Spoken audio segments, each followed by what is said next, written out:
Good evening, everybody, or good afternoon, depends on where you're listening. I always say good evening, forgetting that we're like worldwide and there's people in the States. So, good afternoon, good evening, good night, whatever it is for you. And welcome to High and Homegrown. I'm Mackie, the host of this show. For some reason, I'll get put in charge of this shit. And we have the panel. You all know these guys. TJ, you want to say hello? Hey, it's Temple Grower all the way up in Canada. How are you guys doing tonight? Nice of you to join us. Yeah, man. CN, say hi, man. Say hello. Hello. he tries and blags it. That's why has he got to do all this? You know he wants to do all this. This is his baby. loves it. Take no bloody notice of him. I don't trust any of Evening, you everybody. taking over this because you all smoke too much cannabis. Yes, you included. I don't touch it. I don't touch the stuff. Of course. I know. I've not seen you do it. How have you figured out how to smoke it without touching it then? Tell me the truth. Oh, well, you get somebody else to hold the spliff for you, don't you? Reverse osmosis. It's like passive Yeah. smoking. It's like passive smoking. There you Don't go. count. All right. Monkey, say hi, man. Hi, everybody. It's Monkey from the breezy and warm, sunny southern U.S. How's it going, guys? It's definitely breezy around this time of year. Oh, yeah. Yeah. Hurricane breezy. GB, you want to say hello, mate? Hello, how's it going, everybody? GB here from Ireland. I'm actually here back in Ireland after my adventures to the UK. Nice. We will come back to that later in the evening. Yeah, man. Did you get mugged on your way back through Liverpool? No. I found it was quite an enjoyable little trip over. It's I a nice find place the England people- is, you know. It's a good place. It's not bad. I have to say one thing. The drivers are very courteous. They do allow you on and off the motorway in time and things, but what the fuck is with not using an indicator when you're changing lanes? Mhm. Yeah, we got a lot of BMWs Yeah. here. So. We know where we're going. Yeah, it's just like fucking. Oh yes, I'm going straight, doing 120 kilometers, and then all of a sudden, no, this is my exit. Whoosh, fucking across 4 lanes, like you're going. Are you real? But yeah, no, I have to say, quite enjoyed it. I And think then had a bit of drivers are the crack. same all over the world, then. Yeah, Yeah, man. I think the air. I've That's it. I've Liverpool's a somebody great else city, that man. loves it. It's, you know, Yeah, the yeah. Beatles came from there. It's got to be a nice place. Yeah, I was actually in a few places. I was about 3 or 4 different. Yeah, you cities, passed a few places. So, yeah. Anyway, yeah, so tonight's show, man. Kilometers. Wow, in what, 17 hours you did that, right? In 12 and a half hours of driving. Fucking hell, Wow. fuck that, mate. That's some going. Or that is. 13 hours, yeah, it was No. something like that. No, Serious thank you. news. That don't sound like fun. No. Right, so hello to everybody in the chat as well. We've got Josh and Cade, BRM, Super Cropper, Greenbeard's on the panel, Zombie Nation, Red Eye, what's going on? Twisted as well. Twisted is out there driving. He's on a long drive as well. He's on a 4-hour drive listening to the show live. So, up You're Twisted. safe. Twisted. Hope you're doing well, mate. Drive safe, mate. Yeah, don't try and reply or talk in the chat and shit. Just concentrate on the road and drive safely. No, stay between the lines. What's up, UK? You good, mate? It's good to see everybody. Thanks again for joining us. So, this episode we've got an interview with Dr. Peter Grinspoon, who is the son of Lester Grinspoon. If you're Grinspoon, I always say Greenspoon. It's Grinspoon. And sometimes when I It's say definitely Carl, it sounds Grinspoon. like coal. And Elon, when I say Elon, like Elon Musk, it sounds like Elong. Elong? I don't know why I do Elong. these things. Elon Musk. Elong. That's how you say Elongated nose in Musk. Filipino. Elongated spliff. Bisaya. Anyway, we digress, as we do. As Yeah, we so always do. we should move on to the news and events this week. Here we go.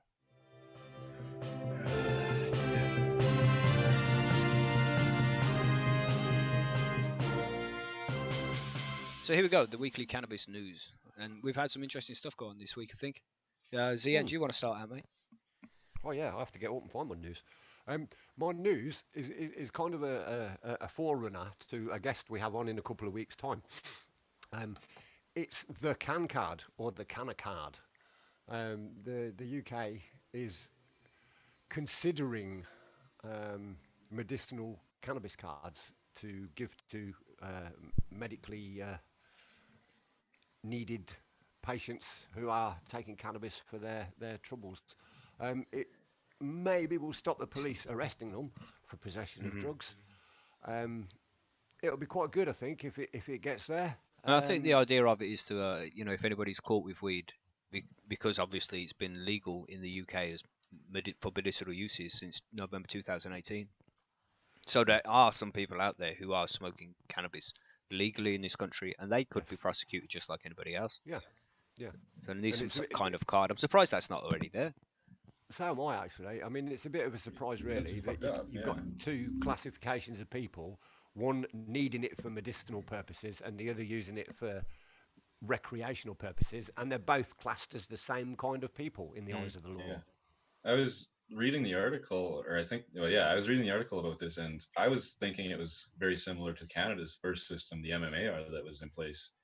But even in that system, where it was very restricted, you still got a document that said you are a registered grower and Yeah. allowed to have said amount of cannabis on you. So that seems very odd that they don't give you any ID, and then they're just like leave it up to the cops to Yeah. believe you, This is the which UK. always goes well. We're usually good at this shit. Interesting. Good at what shit? I don't know. No, I I don't know anything either, I'm mate. actually good at yet. I don't know. We love it here, really. We're just going through a bad patch, I think. Yeah, I think everybody's going through a fucking bad patch right now, man. Everywhere's a bit fucked up.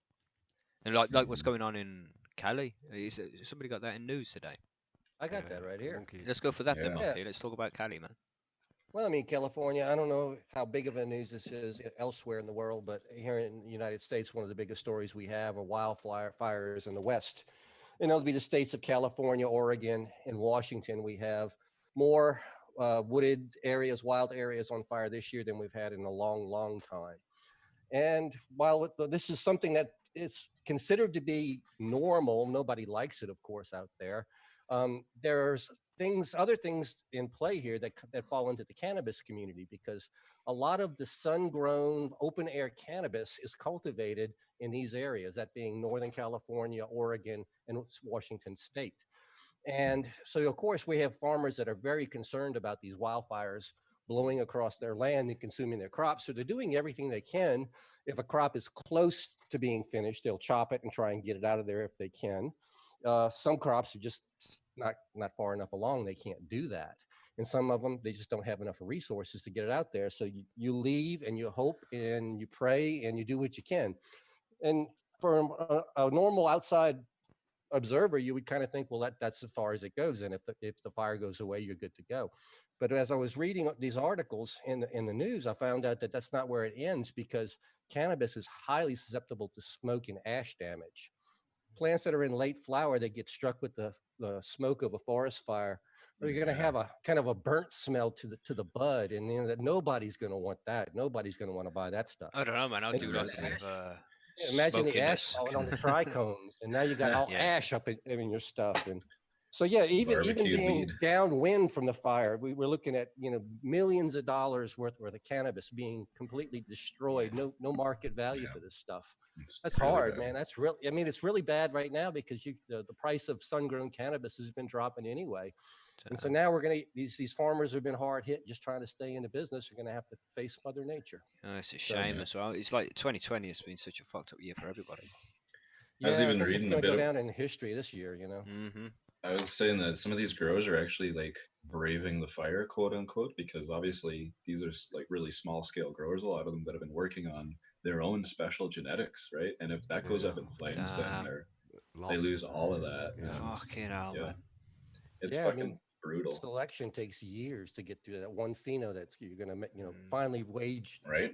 everything on and make your fortune with. And here these people are just ready to lose it all. Subcool. That happened to him back in a couple years ago in California when all that Yeah, shit I went heard that, down. actually. Yeah, he lost so many of his strains, and luckily a lot of people around still had his gear. But yeah, fuck, that sucks. I'd be so sad if my seed box got stolen or lost or any, like fuck. I guess no wire is perfect to grow, and this is a case of these outdoor guys having to deal with something that Sean Paul nobody saying else have. here, 4 arrested, Oregon too. So they think it was arson that Oh, started it. Yeah, they have been arresting people, charging some people with arson. That doesn't stop the damage, though. I mean, you No, know, obviously, but you're doesn't already going to help, have does it? sick people that do this junk, and it's happened Didn't before. Didn't they say the one started from a fucking gender reveal or some shit where they? Yep. Yep, that was one of them. There was a smoke pyrotechnic device that somebody was gonna, supposed to spew the right color smoke. Instead, it spewed flames and lit the God. brush on fire, and now we have a wildfire. Oh shit. It's Damn. happened before. Yeah, Stupid people. these gender reveal things. I think people sometimes have taken them a little bit far. Yeah, But Yeah. yeah, this is the Oh. old guy around saying that, what the heck? You guys, know, our thoughts are going out to anybody out there in California that's affected by this, and the other states as well, man, all across the West Coast. absolutely, man. You know, Not it's just the just, farmers, but everybody. Stay People safe. losing their Stay safe, homes, their everybody. the livelihood. most important thing is your own safety, you know, and your family's safety. You know, leave your shit behind, man. Don't the plants Everything- could be regrown. Just get the fuck out of there. Yeah. Live Really. like Tommy Chong. I'll give you seeds. Everything I got is tons of seeds if you replaceable. need. Hook you Really. guys up. Yeah. Brutal. What you got this week, TG? Yeah, man. I've got some quite. It's GB, great GB. news. He said Yeah. TG. He said TG, GB. GGB. It's all good. I You mean, can't we're just gonna chop let the it go. Q. Your etiquette Yeah, is it's- appalling since you come over here to the UK and learn our bad manners, mate. Can't hear shit. He's high on homegrown. Beers. Oh, Or maybe I'm too high on Jeez, homegrown man. today. Somebody with initials, anyway. Yeah, TG. TG, I'll you go go. first. And then, Mine's quick. Yep. I'm always pretty cynical about the Canadian cannabis legal industry, and I'm not a financial person, so I don't really know what this means. But there was a recent release that one of the big companies here in Canada, Aurora, has said that they're going, or the new CEO is warning investors to expect declining quarterly revenue and write-downs of up to 1.8 billion Canadian dollars. And yeah, that's gonna. It ranges. The reason for this is because they're basically selling off all their greenhouse space that they overinvested in and weren't able to utilize properly, as well as they have apparently, according to this article, $140 million in inventory, mostly cannabis trim that I don't know what they're going to do with, but that seems like a lot of product to just write off, whatever writing off really means. But yeah, I don't know. Seems like the shit show continues, so don't mind my cynicism, Man. grain of salt and all that, but yeah, this it season ain't of as 2020 is rosy a as bit you shit, guys man. think. Yeah, for everybody, and always hearts go out to the people affected. I mean, there's so many people losing their fucking jobs from all the shit invested, the shit decisions made by the upper management who really don't feel as bad when they get laid off because they get big bonuses and things. So yeah, sucks for everybody, but corporate hopefully cannabis. it'll turn around and everybody's able to get back on their feet. So Come on, GB, you got some good news for us, please. Yeah. GB, please. I have got Something some. positive, please. Please, GB. And Anything. it actually involves in Aurora as well. Yeah, as we all know, you can get high quality THC weed on prescription in Malta, but it has been dry for months. But luckily, they have weed again. Aurora came to the rescue and have Sorry. resupplied the 2 dispensaries and You breaking up a Aurora, bit there. Yeah. and can you hear me down? You're breaking up a little. Hello? You hear us, GB? Oh, yeah. Cool. My internet is unstable. Oh, no. We'll catch up, mate. Don't worry. Yeah, but no. This Aurora crowd have come to the rescue in Malta and have saved the day and have Yay. supplied them with fine quality cannabis. That was nice. They are also Aurora have been are one of the new approved suppliers of CBD oil for here in Ireland as well. So they're making big moves in a lot of places. Aurora. That's what the new CEO is saying, is they're looking to increase their international presence through their CBD brand that they have in the States, as well as obviously over there in Ireland and stuff. But I find that funny that they've rescued and I mean it's good quality, I guess, compared to no quality, but don't take my word for it. I like to jab. Full disclosure, I mean, the legal industry here, I take jabs at whenever I can, but grain of salt. So yeah. For sure, it's great for the patients over there, and I'm sure there's a lot of people can benefit from that. So GB popped lot of over to people the UK this week as well, and me and him hooked up. GB and I Did? visited a grow shop. We're to be a threesome. Actually, that's Yeah, hang wow. on. There was meant to be a trio, but somebody never bothered their hole to make Yeah, it up. well, you know, fucking hell. Traffic. Fucking traffic, my Yeah. fucking ass, man. Oh fuck. Yeah, man, but we visited a grow shop up in Stoke. It was real nice, man. They're fucking quite. The gear in there, they had AirPods for like £6, and cheap, good fucking prices, and the service in there was nice as well. Nice grow shop. Was it called Yeah, One we Stop met- Grow Shop? Was it? And we the one stop grow shop. Yeah. And we met really sound blokes. Roger is the manager of the place, and Lee. yeah. Lee is one of the sales reps, and on the way that this shop is laid out, it is just amazing. Everything is it's just so well displayed. It's out in the open. They have even go down little details that Mackie really liked was the medium. So you had cocoa with perlite, you had all the different mediums, but they were in savage little jars, pop jars that you cure up a bit of weed as well. I thought it was really cool. They have every light, every tense. You name it, like they had a filter that was like taller than. It's like about the same size of about the same size as CN's filter. Yeah, that's just a monster, man. You guys have lots of grow shops in the UK? Yeah, loads. Yeah, every town's got about 4. Yeah. Wow. People like to grow indoors here, a lot, vegetables and things like that. Apparently, because we're not allowed to grow cannabis, but all of these shops that open for indoor growers, people want to spend a lot of electricity to grow tomatoes and cucumbers. Everybody grows like fancy flowers. Getting a greenhouse, I think. My granddad used to do wickedly well in a greenhouse. Yeah, but it would be so much better. They need 3 grand's worth of lights and shit to grow tomatoes, man. No, you do. No. Good tomatoes, man. No. I would even, lads, just on finally on the grow shop, I would go as far to say it is probably the best grow shop that I have ever gone into. Apparently, they have a better shop down Canucks, is in it? Cannock. In Cannock, yeah. Yeah, and apparently that's meant to be a monster mega store. Yeah, that's closer as well. It's somewhere I'm gonna have to go and have a look at. Yeah, man, but it's something we're going to look into. We're going to be doing. We're going to be visiting grow shops around the different countries, and in America and Canada. Hopefully, we can get some people to visit there, and we can get some reviews written and see which ones are good, see which ones are bad, see which ones are all right. Just try and get some nice reviews done to give the growers an idea of who's good to shop with and who isn't. That's the best thing. So what we can do is we can say to everybody, if anyone who is in the area of Stoke-on-Trent and can go up to the One Stop Grow Shop, call me or Roger and tell them that the boys from the lads from High and Homegrown have sent you. They will look after you. Them 2 idiots that were in the car park for an hour, you mean? Those guys that were out there just stoned to death in the car. You know what I mean? Guys who stunk funky. Is that guy who went walking in like moonwalking? That guy, yeah, man. No, but good guys, man. We had a good time there.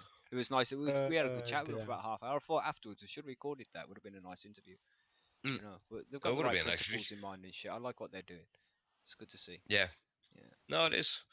And they've got some great deals. They've fucking everything. You name it, they have it. But they had this one grow light, which is, I didn't know who it was made by. It's like £1,500 and shit, man. It's like, that's a bit pricey. That's a bit much. That was a Vetrospector or some shit it was called. No, Hydro. It was a name I've never heard of. I've heard of Viperspectra before. It was a different kind of LED. It was massive, man. It was a monster thing. Well, like scaffolding frame, you mean? I don't remember, well, I say remember, I don't know whether they still do it now, but like in ladies' hair salons where they sit with that big hairdryer over their head. And it was like that, but on the front end it had like the diodes. I don't know if they were Ashram diodes or LM. What would be the point of all of that massive body then?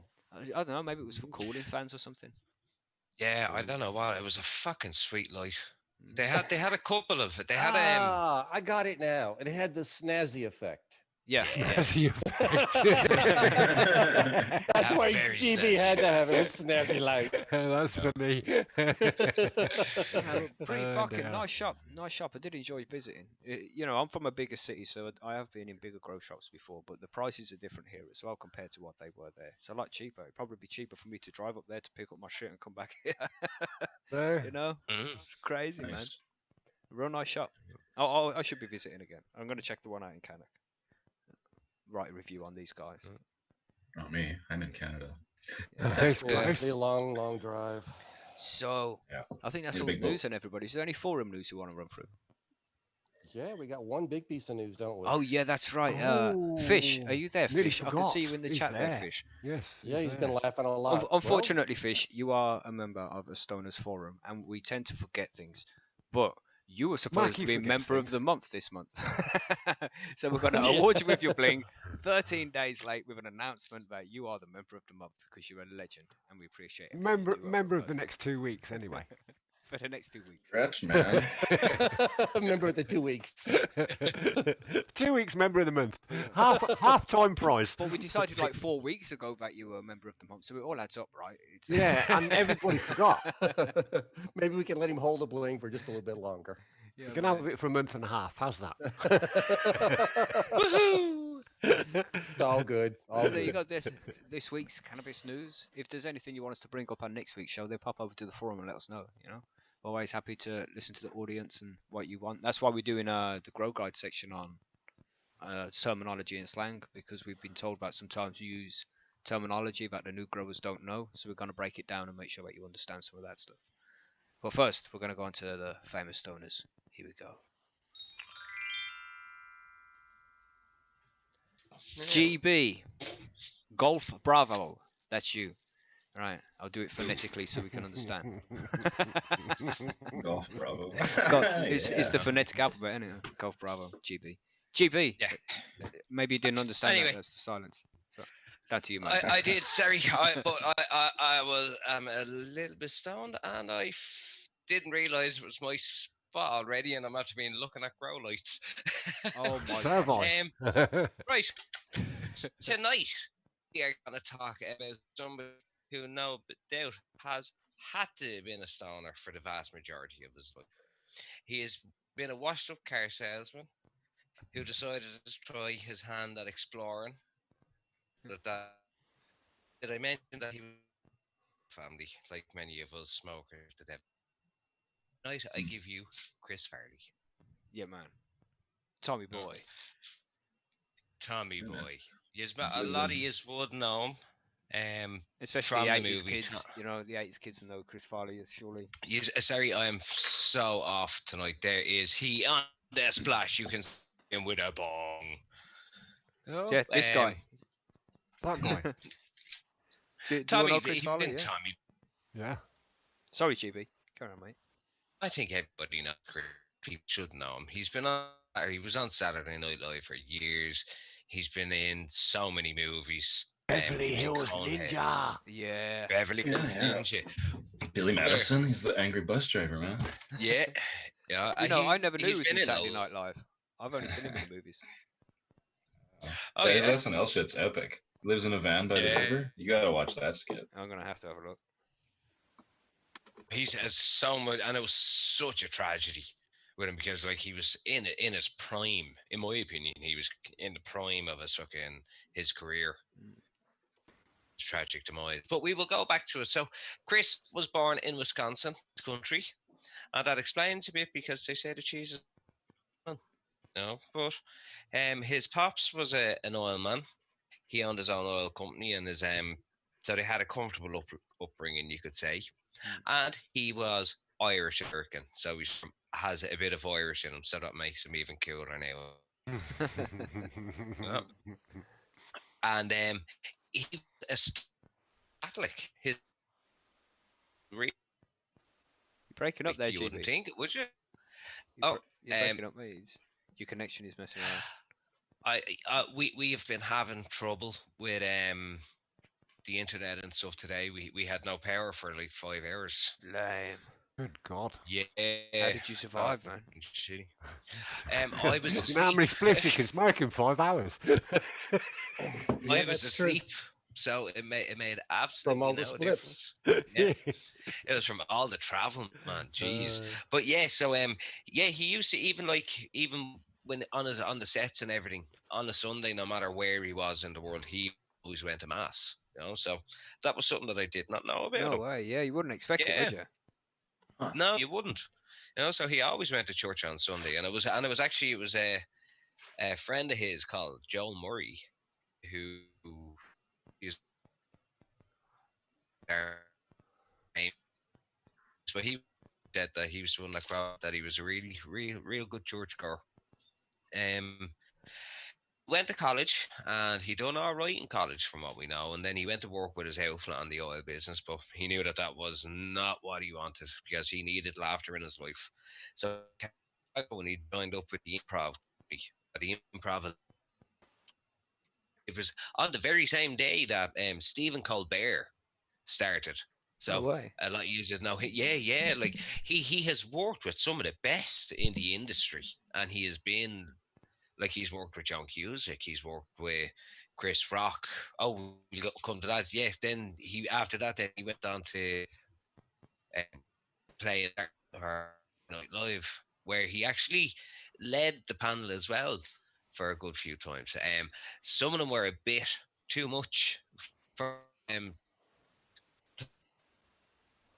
Bit too much for below Yeah, the watershed time. yeah, so they were only shown the once, But Google Translate. but yeah, and when he was on Saturday Night Live, he worked alongside with the best of them, like with Chris Rock, with Adam Sandler, Tim Meadows, Rob Schneider, and then the last night he's his best buddy of David Spade. Mm-hmm. And they were known as the bad boys of Saturday Night. Now, if they were known as the bad boys, that's saying something, because all of those fuckers on Saturday were bad boys, in my opinion. But Some worse than others, though, you know. I suppose. So I what didn't happened really to him watch in the the end, video, man? I've so. never looked up how he So died. yeah, Oh. he had a bad. He fucking like our fucking who we covered last week, John Belushi. He died of a speedball. No That way. is morphine and cocaine mixed. Really, really bad. Damn. And did you know when he died, he was meant to be the voice of Shrek? He was No 85% way. through. Yeah, he was Oh, that would have been so 85% awesome, through man. it. And then there was one or two other ones that he was meant to be doing that was really, really shitty. I can't think of the name of it now. Sorry, because I'm stoned. But yeah, he had a big with drug all his life. Like serious, like with speed, coke, ecstasy, all the big players he used to do. He smoked a lot of it as well. Weed is really it kind of brings you down if you're on a lot of fucking mad shit. I always find weed kind of brings you back down. It levels you out a bit, eases you out. But yeah, when he took the speedball and when he died, lads, there was a call girl, a whore, let's Right. say. Right. I was going to say something. Anyway, Yeah, yeah. that Okay, probably we do that know should have what been they the are. opposite way around, really. And A professional. a whore, let's say a call girl, but You GB know, the other a way lady round. of the night. A Yeah. call In girl, every let's country in the say world. a hoe. No, Let's- you will understand why I call her a dirty whore. You didn't say that. It's getting worse every time you bring her up, mate. You know, Really? give it She 5 Add minutes. one more Devil adjective. incarnate. she is a skank ass. There we go. Hang on a Needs to minute. get This is hot ass reminiscent slapped. of last week. Calm down now, But GB. no. What did she do? Right. So Relax, breathe. what she done? Right. She fucking took pictures as Oh, he fucking hell. lay on the ground clutching his chest. He took pictures of him. He Fuck's wrote sake. a note saying Chris's last words were, "Don't leave me." She left a note on the table and fucked off. And he was found the next day by his manager. Was she held responsible for that? I mean, surely that's some kind of manslaughter. No. Have you broken up there, GB? Oh, can Can you hear me Missed it. now? Yeah, I can Now hear we you. got him. Yeah. Yeah. As you know, I was away, and I lost my notebook that had all my stories on it. Lame. So I had to redo all of Stoner. this evening. Yeah. So I actually cannot remember what happened to her. I know it was written in my book. So if anybody knows, let me know. You know, I remember loads of the movies he did, man. Well, loads. I'll say 3 of them. I know there's more, but you know, Tommy Boy and Black Sheep and Beverly Hills Ninja. Quality shit, man. I just loved it. There was something different He was about in him Wayne's compared World. to other. Yeah, he had loads of little cameos around the place as well, didn't he? Yeah, he was in loads It's of just fucking. you know, because he was a big guy, but he moved really fast and was hyperactive. So you know, Yeah, he's you a don't big often see chap. that. Funny guy, man. Mm. What's your favorite? Really What's your funny. favorite movie from him? Mine personally is Tommy Boy. I think Tommy Boy is. I just think as a comedy, it is one of the best comedies in my opinion. I have kind of a shitty taste of films as well. What do you say, So- Monkey? so- What do you think? Remember the Titans. Him in a serious role. I don't even know that film. Yeah, I think he wasn't he the only white kid that joined the team, or am I getting him confused with a different actor? I think I don't know. maybe. I don't know. It was the big white guy who wanted to join the team, and I thought it was Chris Farley, but I could be wrong. Hmm. Maybe one too many bong rips tonight, guys. It could be. Never It too could many. be. Never too many. Hit another one and you'll remember.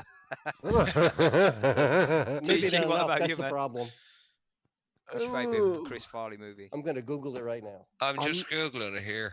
I love Right. Beverly Hills Ninja, Yeah. but I also like Wayne's World. But he didn't get a massive what's it in Wayne's World? Hmm. He was only He was only a guard, but- security guard in it. Yeah, but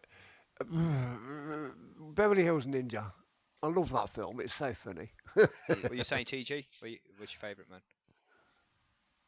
Well, I watched Beverly Hills Ninja and Tommy Boy like fucking a billion times during my seminal, 13-year-old kind of years. So Yeah. that was the '90s comedies, Happy Gilmore, Oh, Beverly Hills Ninja, I Dumb just and remember Dumber, in a Ace scene there. Ventura, all that shit, man. You remember, Fucking love that stuff. I don't know which movie it was in, but he's driving down the road with his mate. They've just hit a big fucking moose in the car. That's Tommy That's Boy. Tommy Boy. The deer and the fucking Yeah, Dear. No, it's- They don't have Like, moose you know, and then in, they're, Caught they're my singing thing in my fucking- zipper. the car driving down the road, and they got the Yeah. carpenters on, and they're both singing and crying, and the thing comes alive in the back and just starts ripping the fuck out of the car. I always have Hilarious. a- Oh man. There's a picture I post of I grew. It was I don't know what the fuck plant it was, but it was a really big plant in a really tiny pot. And there's the one part in Tommy Boy where he puts David Spade's suit on. He's like, fat guy in a little coat. Yeah. or coat. Yeah. So I put fat plant in a little pot, but yeah, it's like ingrained in my fucking psyche. So Really? Sweet, man. I'd go with Tommy Boy. Beverly Hills Ninja's really good too. Thank So I you, was- little I roots. was Please stay Definitely strong. stoned. There we go. I think is that it. There we are on the splash. You can see it. Yep, that's it. That's it. The deer waking That up in is the a back of the brilliant convertible. Epic, Yep. man. If you don't know Yeah. who Chris Farley is, everybody, then get high. Go watch a couple of Chris Farley movies, and you'll be pissing yourself. He's just a Yeah. funny guy. Taken too soon, like most of these comedians. Yeah. Man. Far See- too soon. Yeah. And I was completely wrong. He was not in Remember the Titans. That with Ethan Suplee, and I don't know why I got those two mixed up. They just were both big guys, I guess. Oh, they were. Don't know, brain. Like, Yeah. like was Chris Farley in Cool Runnings, or was that John Candy? That was John I know Candy. it. I was just Farley, gonna yeah. say John that. Yeah, It's John Candy. well, It's that's a just whole a new big story, guy. John Candy. Yeah, Now, wait a man. minute. Right, so there we go, Chris Farley. So, Thank you, GB. That is Chris Farley. Yeah, man. Until next week. So now for the Grow Guides.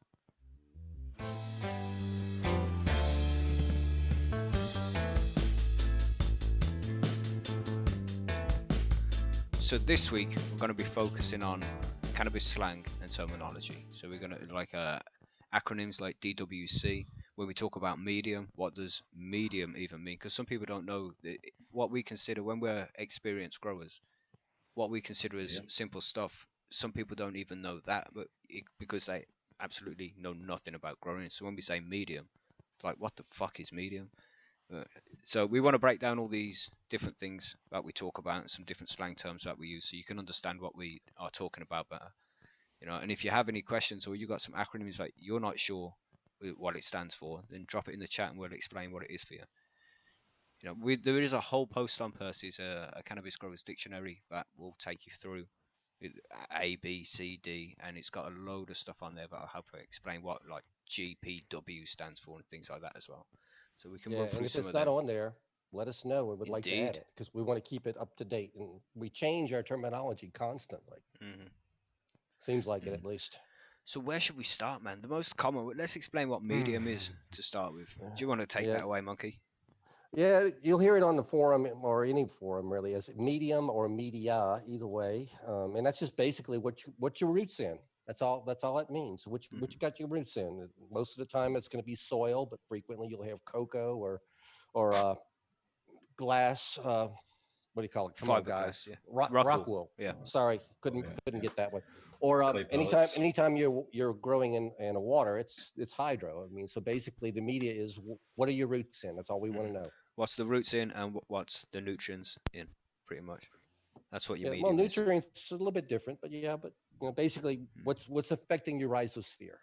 That's what we want to know. Yeah, there's one. Rhizosphere. What the fuck is Oh, that? I'm sorry about that. You're not allowed to TG. explain I'll complicated, move right into complicated it. words. TG, you want to say what rhizosphere is? A rhizosphere. Oh yeah, sure.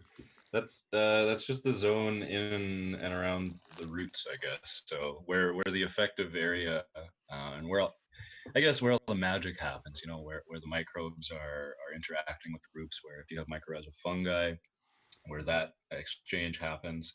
Yeah, it's just the area, the active area around the roots where the bad or good stuff, depending on what you're growing and how you're growing, is going to happen. And you mentioned mycorrhizal fungi there. Do you want to explain what that is? Were you there too? I love how we do this. We walk right into the next one. Yeah, so mycorrhizal fungi are just beneficial.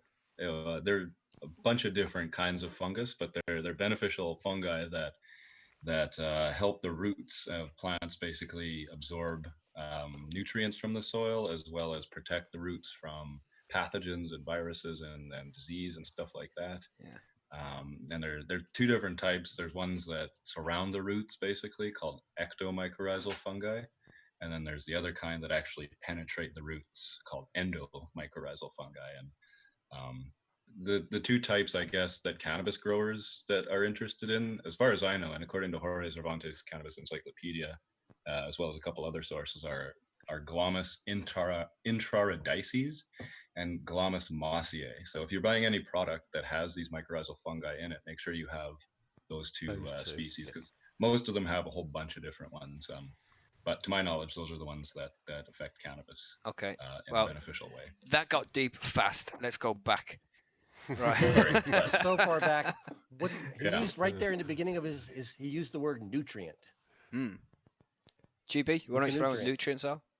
Yeah, newts are literally just what the plant needs to grow. No, basically, pretty much. it's the food. It's down like I use canna, so I canna A and canna B. I use a small bit of rhizo. I'm in my seedling stage now. I'm just going over. I just keep them nice and clean. And then you've got sorry, TJ. Well, I was just going to ask what the difference is between the A and B. It's to me, got bits of the calcium difference in. is And when you they're mix it different together, colour. when you mix a nutrient with calcium together, then some of it can calcify and cause bigger salts. So they keep A and B separate. And when they're mixed, then it's not so bad because you're going to use it within a smaller space of time. But on the shelf life, if it's mixed together, it'll get bigger salts in because the calcium will build up and things like that. They can precipitate out in solution if they mix it in the bottle. So if you mix it in the water, it will stay in solution. I never knew The that. nutrients, basically, though, right? Yeah. That's what I thought. I play half of one, half in the other, and difference is they're two different colors to me. So there's more to it than that, though. Let's quickly go through the different kinds of medium. Right, so we have soil. Now everybody knows what the soil is, but there's different kinds of soil because we talk about living soil sometimes. So do you want to take that away, Zian? You want to explain what living soil is? Living soil's already got the microbial herd within it. It's natural, organic.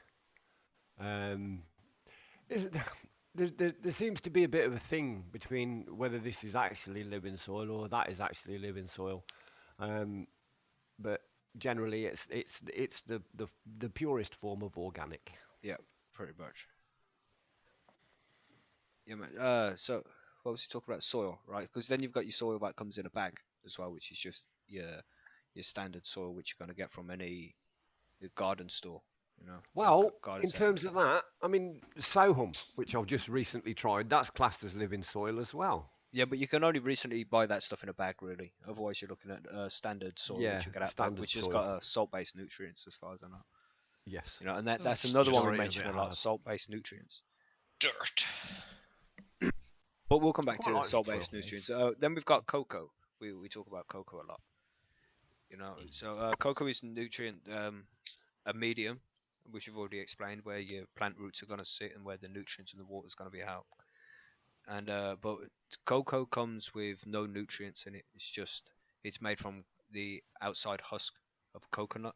Like you've got the coconut on the inside, and then when it's on the tree, it's got this big green thing around it, like casing around the hard shell. And the inside, that stuff's dried out and then separated, and that's what cocoa is made out of. Cocoa coir, it's called, and it's void of nutrients. So when you put a plant in cocoa, you have to feed it from the beginning. The nutrients are there like they are when you start growing soil, and it's considered hydroponics. So, and then the next medium is hydroponics. Monkey, you want to take hydroponics away? Hydroponics, well, you can class rock wool and cocoa in the hydroponic world because technically hydroponics means that your roots are getting everything that they need from the solution that you're feeding into them, and there's no influence by the outside media. But however, most people in a purist form would call hydroponics once you're getting into something like the DWC or an aeroponics situation. And again, here we go, opening up new terms to describe to explain. But DWC is where you'll actually have your plants where the roots are held in a basket and they're suspended in a nutrient-rich, oxygen-rich solution, and they actually grow in the water. Yeah, pretty much a big bucket. Deep water culture is what Right. DWC stands for, and it's where you Think grow about your plants in deep water, pretty much. think about a 5-gallon bucket with a basket in it and let your plants just kind of dangle in that. And that's Yeah, pretty much where you're going to be with deep and water the roots culture. grow through that basket into the water. Right. And You know, then and it can you be a also bucket, can be a bathtub, a hot tub, a swimming pool. You know, it can be anything. cooler, bin, trash can, you name it, you make it, it'll work. If you outfit it correctly, though, that's the deal with that, though. But yeah, that's one form of hydro. Another one would be an aeroponic situation where your roots will be suspended and constantly misted with solution, always keeping wet from a moving solution across the roots. Still considered hydroponic because the roots are only going to be getting their nutrients from the solution. But same situation, salt-based nutrients usually, and it's going to be basically applied mechanically to the roots in that situation. Yeah, They we've say just it's a got a real good question there from situation, Josh. but Josh, yeah, we'll take that question and answer it in the Q&A, mate. We will get to it. but those are the two hydroponics, pure hydroponics that I would refer to. I mean, but you can call rock wool hydroponic too, Yeah. because it's just like cocoa, has absolutely nothing in it, and rock wool has to be kept wet. It has to be tended just exactly like you would tend a hydroponic garden. I mean, you have to make sure that it's aerated correctly. You have to make sure that it's moist correctly. Make sure it's not too moist, over wet. So I mean, yeah, anytime you're dealing with strictly only the nutrients that you're putting in salt-based form, this is a hydroponic system. Right. So it gets complex. I think we don't appreciate how often we use complex words. Well, what would seem to be complex words when you're a new grower, you know. Well, I realize it because when I was a new grower, I was constantly going and Googling all this stuff and listening to shows and trying to fit. Sometimes it's the context of the word you use. You can figure out what's going on there. But one thing I would tell anybody who's listening to this that is a new grower, don't be afraid to ask, especially over at Percy's. We'll clue you in. It's not a secret. We're not going to make you feel stupid. Everybody's got to learn. Everybody's got to learn. So let's step onto the lighting bit there. You know, it's when we talk about HPS and metal halide, you know, HID, CMH, LED, these kind of acronyms. Let's try and get through some of those. You know, Easy. so we start off with the HPS. We got high pressure sodium, which is a HID kind of lighting, which stands for high intensity discharge. So who wants to take that away? So yeah, that's your kind of thing. Electricals. Hello. Was you on mute there? He was making a pot of coffee. Oh dear. I was in the middle of rolling one. I wasn't listening to you. Sorry. I heard HID lights. Yeah, man. Do you want to explain what HID stands for? What HPS is? And these kind of acronyms? I can do, yeah. HID is high intensity discharge. It's basically just really, really bright light. HPS and metal halide are you both HID, as is CMH. Yeah. They rely on a high voltage to start the lights, and then a constant to continue. It's generally classed as old school lighting these days, now that LED and quantum are taken over the stage, but a lot of people still use them. It's because they're cheap to buy, aren't they? They're the lights that everybody starts out with. Well, we used to. Yeah, but they're not Things have cheap to changed run. now. The I ceramic was metal just gonna halides are say- pretty good. They're pretty low wattage compared for the light you get out of them, and that's really good light. Yeah, that's true. It was considered a step up, yeah. But they're not really cheap when They're you really look. cheap. They're not when you look in the every bulbs. You look maybe 1-2 grows. Yeah. Yeah, and then you have to replace them. A Yeah. good bulb is what, fucking 40 50, quid. 60 euro. Yeah, Yeah. 40 quid. Yeah. So like if you put all your 40 quid, so say if you do you're able to get 4 grows in a year, you're paying fucking 80 quid for Yeah. bulbs alone. You do that Wow. overall on 2 years, you say, right, hang on, why? Yeah, but that's it. fucking still LED buying these? is the best option now. But like 5 years ago, HPS was the better option. Yeah, but I Oh, mean, yeah. to be Right. fair, if you consider some of the bigger LEDs now, some of them are pushing 600, 700 watts. Yeah, but we're not here to discuss what the pros and cons of LED and HPS are. We're here to explain. That's what a they are. whole Oh, other okay. show. Sorry. Whole Yeah, other okay. show. Oh, I'll shut up then and carry on with You my know. rolling. So what does LED stand for? TG, you want to take that away, man? Sure. LED means light emitting diode, and that's about all I know about that. it's, Well, yeah, and that's it's a where chip that's That's all it soldered, means. and it current flows through it. I'm not an electrical engineer or anything, and it glows in whatever spectrum. And some are coated in a coating that make them different colors. But yeah, basically it's just a light emitting diode, a little bit that glows when you charge it with electricity. Yeah, and they're especially nowadays they're more efficient than what the old HID light, the high intensity discharge lighting was. Yeah, the beauty of the LEDs is they operate at extremely low voltage. So operating low voltage means low heat. So that's I was where just we gonna get come into huge This is savings why you there. can get 500 of them in a tent without going too high. Right, Yeah. exactly. And then we have CMH as well, but that's not just called CMH when you're over at the States. I think they're called LEC lights, It can be either way. Yes, I've heard Yeah. it light both emitting ways. ceramics or what's CMH? I'm hearing stand more for? in Ceramic grower metal circles. I discharge. hear metal halide and more CDMs. grow circles. Yeah, there's a few It's- different yeah. names for them, but they're There is, like yeah, but you'll it's the see same them technology. in 315 watts. 315 and 630s are they? Yeah. Like if you Yeah. get a double-ended one. Yeah. Yeah. Well, mine's a 630, but it's not a double-ended. It's 2 different bulbs in the same fitting. Right. So you can switch one side on and one side off. Which They're beautiful lights. Like They the are light really that comes out of nice, those actually. is amazing. Yeah, beautiful bud. Yeah, very Beautiful efficient, very nice. So I'm- they will replace the 600 watt HPS. I'm waiting for an LED to come close to that actually. And they're actually pretty low heat relatively too, compared to an Compared to the standard HPS, yeah. So here's one we yeah, use for often sure. as well, man. EC. Oh, that's a tough one, isn't it?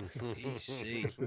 What is EC? Yeah, if you're going to become a serious grower, that's one you really have to understand, because I know at Percy's, that's one of the first things you're going to be asked around there when you ask a question is, what is your input and output EC? That stands for electrical conductivity, and we're referring to how much electricity can pass through that water, which is a measure of the saltiness of the solution. Pretty So- much, yeah. The higher the saltiness of the solution, the harder it is for the plant to take it up.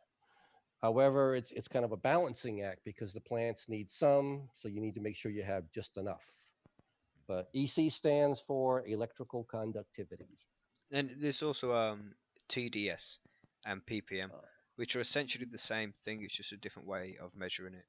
It just tell Right. you how ppm much nutrients are in the is the water. units Yeah, I of think TDS. ppm is a unit measurement. Yeah, and the Parts problem per we million. we always Yeah. we always want to use the EC measurement when we talk about it because there's two different ways that you can calculate ppm, and it depends on your meter where it was manufactured and Yeah. what piece of electronics they stuck in it. It can be one way or the other, but EC is always the same. So we always ask just EC. Yeah, It's EC is just apparently more accurate. it's Yeah. easier. It's used There- by the scientists in the labs because The it's more universal accurate. scale as opposed to a metric Exactly. imperial job. And there is a guide on Exactly. Percy's and the conversion chart as well. So if you're using ppm or TDS, you can figure think out which type you're using and convert it to EC using that chart. So, I'm actually just looking at that chart right now. cool. I think what is it? Two different scales is like 1.7 and 1.5. That's just off the top of my head, and I could be wrong. Parts per million are 0 to 50. Oh, sorry, yeah, The conversions. Anyway, they wrote 0.6, it. 4.7, yeah, and 0.5. Yeah. So anybody got any acronyms they'd like us to break down on the chat? Are you unsure about anything? Like, what the fuck does that mean? You know, aquaponics, hydro or organic? It's hydro, Well, but you you have the can likes grow of- organic with it, but it'll be a bit stinky and messy. So it's best to just Well, the stick to problem with salt based. aquaponics and hydro is Normally you it's can. I would say it's a combination. It'd Like be it's tough. the hydro principle because you're using the solution that the fish have shit in that has nutrients in it. You know, you're not dumping fish shit literally on your plants. You're just filtering the water and then using that water through your hydroponic solution, whether it's through aeroponics in the pipes or DWC or what the fuck Yeah. have you. There's a few companies in Canada that grow aeroponics. It's really cool. Yeah. Or, I mean, G- aquaponics. I heard once you GMO. dial it in, it can be great. Yeah. GMO is asking, is aquaponics Yeah, that's what I hydro just said. or organic? Oh, is it? Sorry. Yeah. It would probably be a hydro. I mean, you're growing in water, but I mean, you're basically Yeah. feeding a byproduct. So But it's one of them Yeah. things. It's the term organics can be interpreted in many different ways, man. And you know, some people say that if you're not growing in soil, then it's not organic, regardless of what nutrients you use. So you could be growing in in a hydroponic medium, but using organic Depends. nutrients, but it still wouldn't be Yeah, it considered depends on your organic input. because of the medium it's in. So that would be the Yes. dirt snobs. Would Yes. say Just because there's no soil, but just because there's no soil doesn't mean it's not organic. Yeah, Like, but if you're it's all like your inputs, some of the what's the term? I don't know what the word I'm using. Some definitions of organic, even growing Yeah, yeah. indoors under a light, doesn't mean that it's organic regardless of the soil it's in and the nutrients that it yeah, used. absolutely. When I guess, yeah, organic to me means ethically sourced as locally and sustainably as possible without doing any net damage to the environment. And if you do, then you have to, like, I don't know, there's a whole bunch of standards, but yeah, Organics to organic. me pretty much means feeding the plant bacteria shit rather than nutrients. Feed the bacteria rather than the plant, and the bacteria will Well, feed the plant in return. you can grow plants in compost. My compost is organic, I would say. Yeah, I'd say Right. that was organic. Yeah.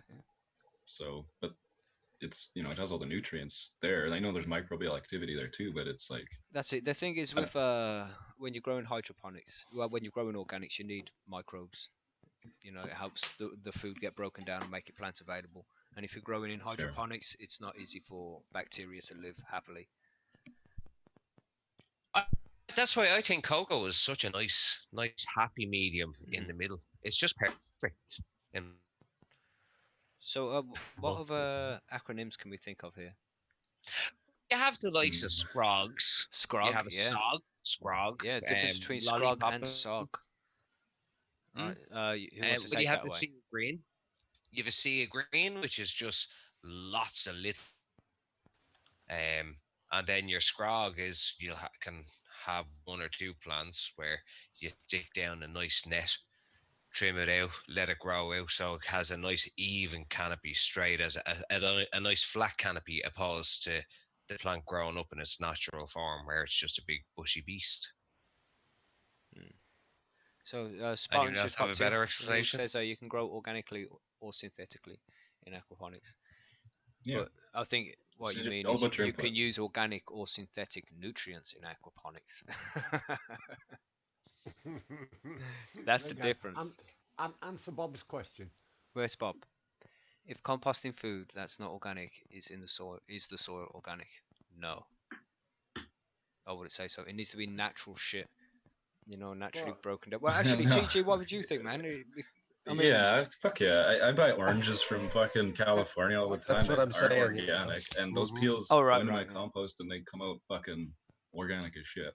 I can't see I mean, the landfill sitting there going like, "Is your trash organic so we can make organic compost?" It's not going to yeah, happen.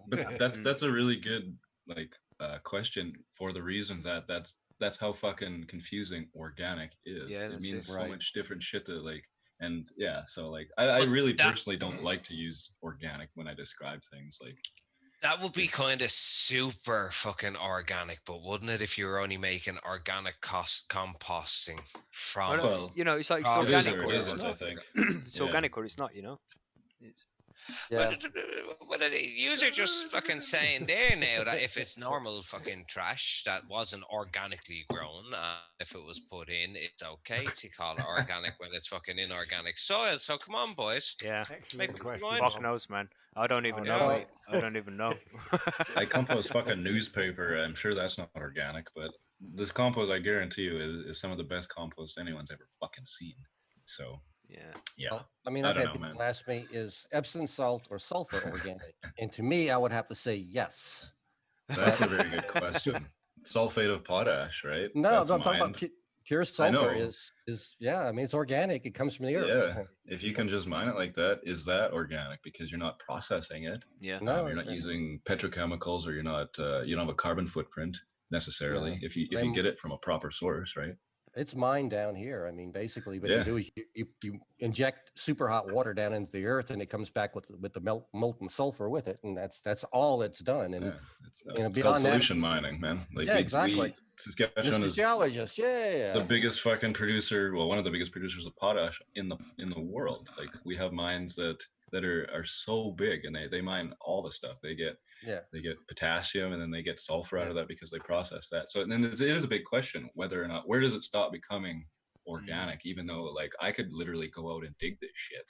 yeah. That's my So is point. that, Exactly. is that organic? I don't know.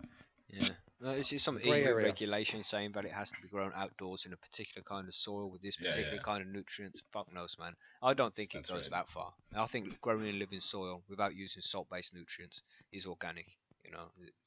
I think so. I mean, So that I would think. classify it. Yeah. Chemically, all organic means is the molecule has a carbon in it, really. So from a chemistry standpoint, all this shit is moot and doesn't Mm, mean a fucking thing. But yeah, There you go. it's a good yeah. point, man. Anyway, So yeah, what else have we got? What else can we break down here? I think we got a lot of it. We went through the Lollipopping. Lollipop. what about like Oh, that's easy. Yeah, that's a good one. CFM when we're talking about extraction, cubic feet per minute, Yeah, depending that's the on where amount you of air are. that gets sucked out of the grow room. Gram per Yeah. watt, GPW, how many grams you're getting per watt of light you're using. Mhm. Right. And lollipop in there, which GB said. Monkey, you want to take that one? Well, lollipop, and what you're going to do is, it's a process of after your plant is finished stretching, you're going to want to go ahead and remove the lower part of the canopy. Usually, about at least 2/3 of the lower canopy is going to be mostly useless because it's not going to be getting good light or produce good buds. So you would lollipop, remove all the branching and leaves and everything from that lower area, and move that energy output to the upper growth, and that would be your lollipopping. Call it lollipopping because it looks like a lollipop after you've done it. Yeah, you move All the move up bush on all that top with bouquet just up a to the stick. top. Yeah. Mhm. Then we have LST, low stress training. That's when you're going to bend the plant and manipulate the growth by tying it down in certain places to try and keep the a level canopy, so there's nice penetration for the light over the whole plant. Yeah. So, and then you've There's also no- got high stress training as well. That goes, HSD, when that's where you'll break stems and crack the inside of branches, and topping, I think, is a high stress training technique. It is. It is. That, but the low stress training obviously is called low stress training because it causes less stress on the plant. It's just bending the plant into certain positions. What else do we have here? There's so many. All right, stretch. What is stretch? What the stretch is, regenerative growth, and it in between after the lights have flipped to 12:12, you'll see the plant double or triple in growth, and that's the stretch period. That'll happen outdoors as well when it just before the flowering period actually kicks in. Mhm. Uh, Pre-flower. TG Pre-flower. I guess like for me, pre-flower. There's pre-flowers, plural, that are actually things, and the pre-flower period. Pre-flowers form on photoperiod plants, and I guess autos too. But generally, photos are more noticeable at about kind of 4 to 5 to 6 weeks at the nodes, which kind of tell you whether or not it's a male or a female. It signals basically the plant is sexually mature. Mhm. But pre-flower is, I guess most people define it as the period right after you flipped from veg to the flowering stage to 12-12, and in that part where you're not really growing flowers, but the plant's going through the motions to change into the real flowering period through the stretch and through, I guess, the hormonal changes that it's going through in its tissue and all that. And then after that, like maybe about 2 to 3 weeks, well, probably about 3, I would say, you get into actual flowering. But during that period, I would call it the pre-flower. So you guys agree? Here's one. Yeah, I agree, mate. Yeah, it was just one came to mind then, and now it's gone. It's gone. Here's just simple ones going down to clones. What's clones? What's cuttings? Yeah, What that was it. cola? Phenotype. What is phenotype? We say that sometimes. Different phenos. Yeah, People are like, "What that's the a good fuck one. is that?" Monkey, you want to take that? Sure. Anytime you'll buy a seed from different manufacturers, you will always experience, not I'm gonna say always because that's kind of an absolute, but anyway, frequently you'll experience slightly different characteristics of the plant. This is because there are different what we call phenotypes.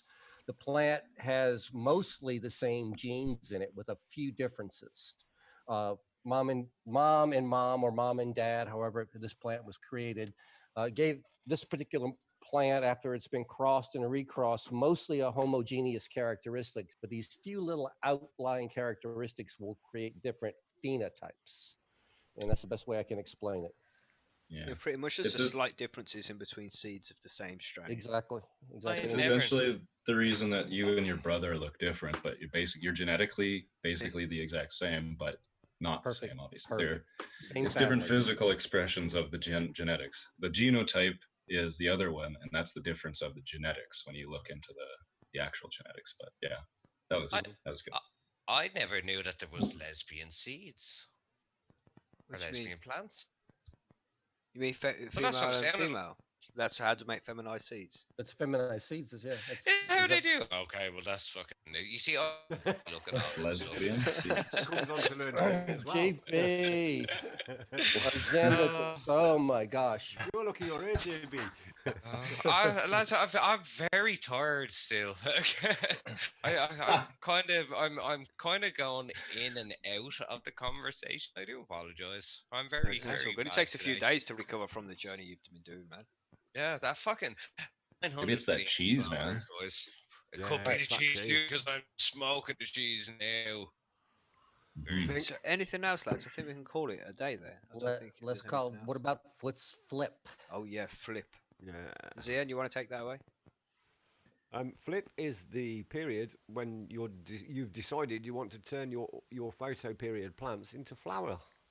In between veg and flower, you flip it, it starts flowering. Yeah, pretty Sounds much. good. It's Flip just the switch, and yeah, a metaphor of literally flipping a switch, like you would turn on a light or turn off a light. I think, right? That's the way Yeah. I've always kind of Yeah. understood it. Right. And Yeah. you do it just by changing the light cycle to 12-12, and 12-12. you're in. Yeah. I press buttons. I don't flip a switch necessarily, but yeah. Yeah, you flip the plant, but that's what it Yeah. is. And then we talk about flush a lot. the flushing. Yeah. GP, you want to take that one? Yeah, flushing is if I don't know how different things, but in cocoa, you just make a big shitload of feed, run it through the plant. A shitload of water, that's- innit? Just water. It's just and it's just Oh yeah, sorry, just water. You just you wash Oh. all of the salts, Yeah. all the nutrients out of the medium, so that it's just back to the plain. And Washing the it's medium, what you essentially. use. Yeah. Yeah, Pretty it's much. you wash the medium out completely, so it's back to its original form. Are you hungry, GB? No, not really. Just wondered Why? why feed on your mind. Feed. And I just had a lovely big fucking chicken wrap. Anyway, yeah, I think that's everything, lads. We've run through quite a lot there. You know, we can do Right. another one Yeah. of Well, these we in could the go future on or and on, something, you know, We'll but go on there's and so on. many There's so of them. many of them. Yeah. we'll do episode 2 for sure. Yeah, sometime in the future we'll run through more because there's always more. You know, Sweet. Yeah. Yeah, it's fun talking about slang. slang. that. Yeah, next time we need to do like Grower slang terms. of what slang weed terms we've got. You know? Yeah, yeah. You know, what is the Henry? What is an Oz? I love Henry, man. That's Oh. I just found that out when I joined Percy's. That's such a great fucking word for that. Well, it's But- not Yeah, 3.5 grams anymore. No. Here in Canada, you hear The new fucking Percy. half The new quarter. You guys Henry. ever hear half quarter? Half. What the fuck? No. Yeah, that's what you Yes, get now for thank a you. quarter. Thank you. Half quarter. What the fuck? Is it That- eight Still that's costs right. you the same as a quarter. That's the Canadian math. Oh my Half god. quarters. Not all Canada. Yeah, I've only it's heard it from French Ontario thing, I and some think, people. yeah. Okay. Yeah, I'm waiting to hear the that one on East South Coast. Park now. Half quarters. Yeah. What the fuck is it? Piss me off. I hate Called that. the eight water. An eight. Everything pisses you off, TG. We got him Yeah. riled up again. All right, Fucking we did mad. it. Calm down, TG. Calm down. Calm down. It's okay, mate. I only have my sativa, it gets fucking all riled up. But Right then. Mm. that Let's do was this strain of the sarcasm. week so we can move on to this interview with Peter, man. 'Cause everybody's waiting for that shit. Let's do it. Ping. This week, Monkey, Ping. we have. We have this week, we're going to talk about something that's near and dear to Percy's this week. Let's talk about Seedsman, LA Peyote Kush. And the reason we're talking about this is because we've got an upcoming grow challenge at Percy's where you can grow LA Peyote Kush in a grow off and potentially win 250-pound voucher at Seedsman. Those are at €250. Percy's. 250. Is it euro? Yeah. Yeah. Well, you see, when you're an American, Yeah. you don't know what all these symbols mean. So it's like one of them. So you say it and hope that you get corrected, and it works. Just use a This- dollar sign like freaking normal people, Yeah. you guys. Come on. Really? You know, the butcher should just catch up, man. You know? Yeah, but the problem with that is a Canadian dollars, a US dollars. at that point. Touche. But the Touche. UK's got Crazy. prettier Australian dollars. money. You know, we got nice Really? money. The artwork goes. Canada's got That's plastic about the only money. thing that we have got that's prettier. I wouldn't call it prettier money. Yes, I would. I wouldn't. I would. Because you Anyway, just copied our money. That's the end Anyway. of that. then. that's the strain of the week. Tangents. Strain of the week. THC 25%. Anyway, LA Peyote Kush, yes, THC 25%. Actually, it's like 18 to 28% is what they're saying the THC is. Whoa. This particular strain is a cross of LA Kush and Peyote Purple. LA Kush, again, is one of these, who knows where it came from strains. Most people think that LA Kush is nothing more than a phenotype of an OG Kush, and some people claim that it's got a little diesel thrown into it. We don't really know. But anyway, it's good stuff. That's all we really need to know about it. Yeah. It sounds very But nice. anyway, Peyote Purple is, I've heard many different things about the origins of Peyote Purple as well. It's one of these things, but mostly it says it's a back cross of Bubba Kush. So it sounds like this strain is really heavy in the Kush genetics. Fuck yeah. I mean, sorry. Sounds like it's one that TG wants to grow. I'm excited for it, man. Why is that? I've been looking for one of these heavy. Like I don't like buying seeds, so it's always nice when a grow off comes up like this because like I have so many of my own that I need to run. But yeah, I've been looking for a heavy-ish, cushy, nice, just narcotic, gassy, sweet, piney thing for a long time, and this sounds exactly like what I need. So It I'm excited. absolutely does. I mean, you're talking about sense of mint and pine and a little bit of, relaxing, uplifting, mostly indica. Sounds like just exactly what you're talking about there, though. But we're looking at basically a 8 to 9 weeks of a flowering phase. And I've never been disappointed by anything that I've grown that Seedsman has offered. I'm not talking about Seedsman Seed Bank. I'm talking about Seedsman as a seed company, though. Yeah. Sometimes their plants are on the smaller side, but they always produce really nice plants, and I'm really looking forward to growing this one. I don't know when we're going to get started on this one, but it sounds like something that really is going to be fun. When you're talking about strong, relaxing, and uplifting all at the same time, I'm thinking like, okay, my wife is going to beat me for this one. I'm going to have to grow 2 of these plants and hide half of it. That's the kind of thing she likes. She likes those uplifting and motivating strains. Yeah, That's same kind of here. that's a ZN kind of thing. Yeah, but it as sounds well. good. I haven't tasted it before. I've never smoked this strain. I think it's a reasonably new one, so you won't find it around Yeah. often. And Seedsman's done a lot of stuff with this peyote genetics, haven't Yeah, they? yeah, they have. It seems like, yeah. I've seen I've got some Wi-Fi more in my and collection. I've got the critical, Wi-Fi. I've some- got the Peyote Forum as well. Got Yeah. quite a few. Peyote Have you grown- Forum. The only one I've grown of the peyote so far is the critical, and it was pretty good. Well, I won the And last grow off, didn't I? And Yeah, well, that was with the Jack Herrera, though. yeah, and they let me spend €500, so I got a shitload of seeds and lots of different It's varieties. not bad at all, brother. Yeah, Not bad man. at all. How They about treat that? us very good, Seedsman. They're a good Mhm. Yep. company, man. I do like them guys. But I'm looking forward to this grow off coming up, and I've got my tent space reserved. Yeah, emails should go out this week. I've sent everybody's emails off to them, so they should be on it this week. Yeah.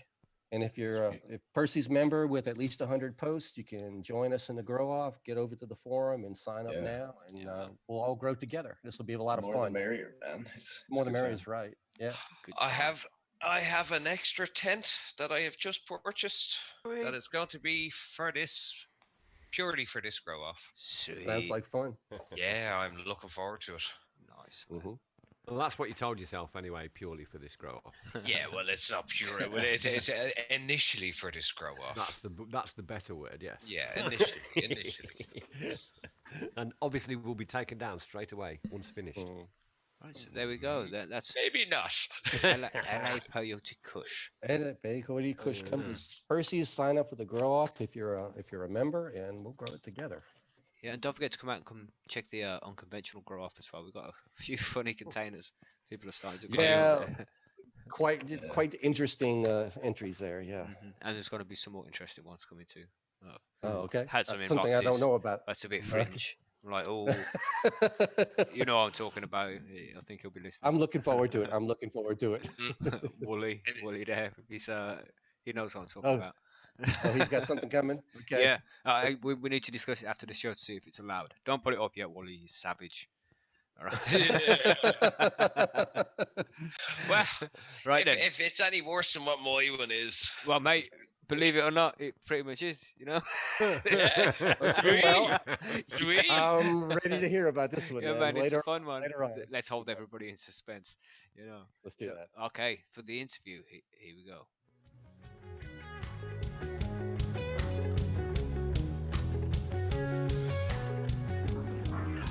So yes, we were fortunate enough to spend a couple of hours speaking to Peter Grinspoon, man, and it was epic. This guy was pretty One of cool. my favorites, man. This Yeah. guy was so open and honest about everything. You don't often get to speak to a doctor about these kind of things, you know. No, I mean, there was no fear, no retribution. He was very open and honest about everything he was talking about. Very cool, Very man. candid dude too, yeah. Mm. And obviously, if you don't recognise the name, he's Lester Grinspoon's son. You know, Lester Grinspoon, an old cannabis activist, also from Harvard. Legend. You know, Fucking legend, man. He is a and legend. Peter's done a lot on his own as well. You know, not just because he's followed in his father's footsteps in a yeah. way, but off his own back, he's done a lot. He's done a lot of He shit. really I've been has. reading up on him.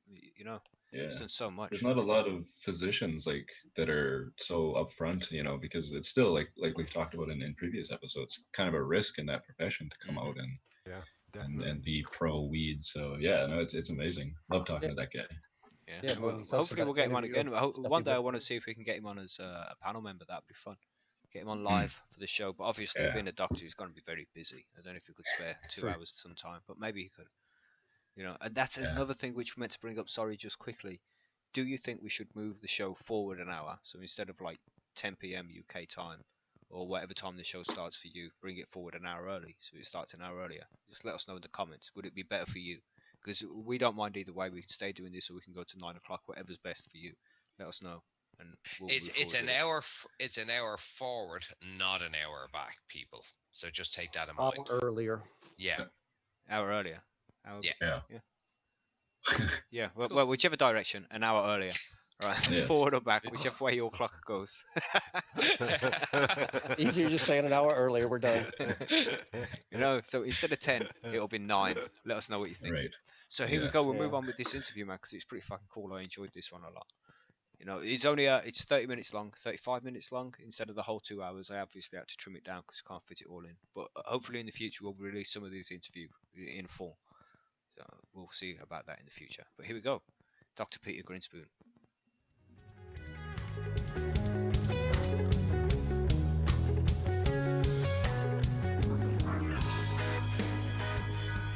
Hello. Hello, how are you? How's it going, Peter? How are you? Thanks for joining us. Thanks for having me. Is this too informal or is it okay? No, that's brilliant, mate. That's exactly perfect. We like to be informal. It's been a We long go day. off on tangents and just that crazy. Cool, man. Sit down, relax, enjoy.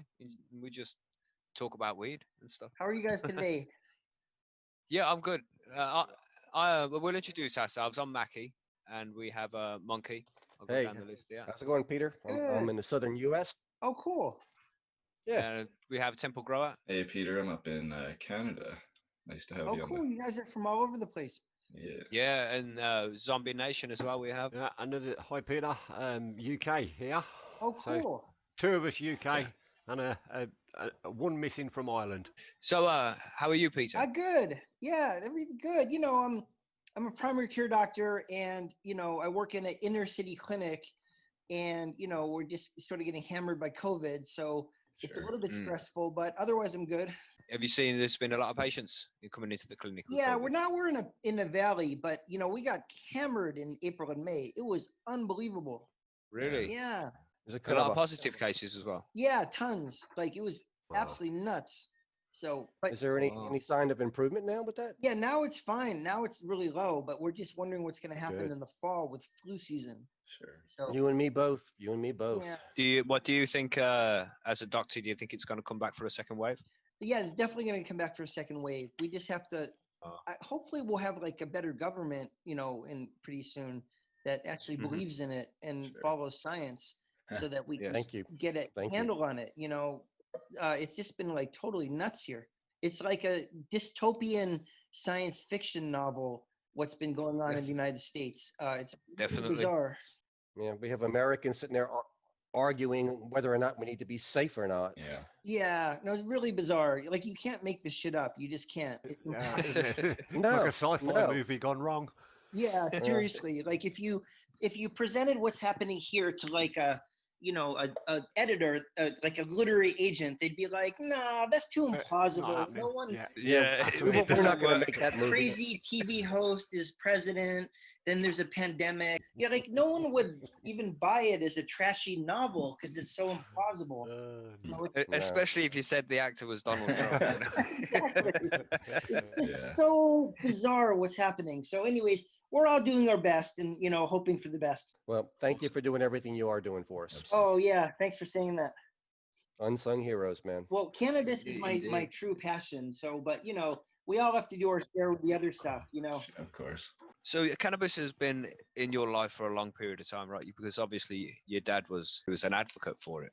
Yeah. Well, I like to joke that I'm 54 years old, but cannabis has been in my life for 55 years because my brother and I heard about it even in the womb. Everybody was talking about it. So you've seen that times have changed a lot. Over the Yeah, last 50 they years. really have. It's spectacular. I mean, you know, we still have a long way to go. You know, people are still getting arrested for it, but you know, it's just astounding how much things have moved in the right direction. So it's nice that you follow the footsteps of your dad as well, trying to advocate for the legalization of cannabis, especially for medicine. Yeah, absolutely. I mean, you know, I went to medical school totally with a different orientation than most of the other doctors. Like they, you know, it's such propaganda was taught in medical school. They only teach the endocannabinoid system in like 13% of medical schools still to this day. And, you know, partially due to my dad's work and partially due to the fact that, well, you know, I had a pretty progressive upbringing. I worked for Greenpeace, you know, all over Europe and the United States for 5 years before medical school. And, you know, just because my brother was a medical cannabis patient and for the last year of his life, he had cancer-induced nausea and vomiting, he had leukemia. cannabis was the only thing that kept him alive for the last year or two, and only thing that enabled him to eat. I entered medical school like really pro cannabis and immune to all the propaganda. So I had just such a completely different orientation towards it for my entire medical training and for my whole medical career than most of the other people going into it. You know, things are slowly changing in the medical profession. It's just astounding how far behind doctors are than patients, and how slow they are to like adopt this. But I have been in favor of it my whole medical career, and it's just a like completely surreal experience to see how against it a lot of them have been. Now again, that's starting to change, which is really gratifying, and you know, it's a great thing. But it's just you know, it's been I can't even imagine. Primary care, I'm a general doctor, and so many of the things that people use heavy duty pharmaceuticals for could just be treated with medical cannabis. It's great to hear somebody say that, actually. It really is. When you was going through medical school, did you find there was any kind of rejection, or did you have any friction with anybody because you were more associating yourself with medical cannabis? That's what I was wondering. Yeah, well, you know, it's interesting. Well, for example, when I was a resident, you know, which is toward the end of my training at Harvard at the Brigham and Women's Hospital, I gave my senior presentation on medical cannabis. And, you know, the younger the doctors are, the more accepting they are, just because they spent less of their life under propaganda and more of their life under there being two narratives. One, cannabis is the evil weed, and other, cannabis is a helpful medication. So it just goes, the younger they are, the more accepting they tend to be, you know, with exceptions on, you know, at all age ranges. But I gave my senior presentation on medical cannabis, and people were interested, you know, but they also thought Peter's eccentric, and they treated it like I was talking about beta carotene or some other health fad.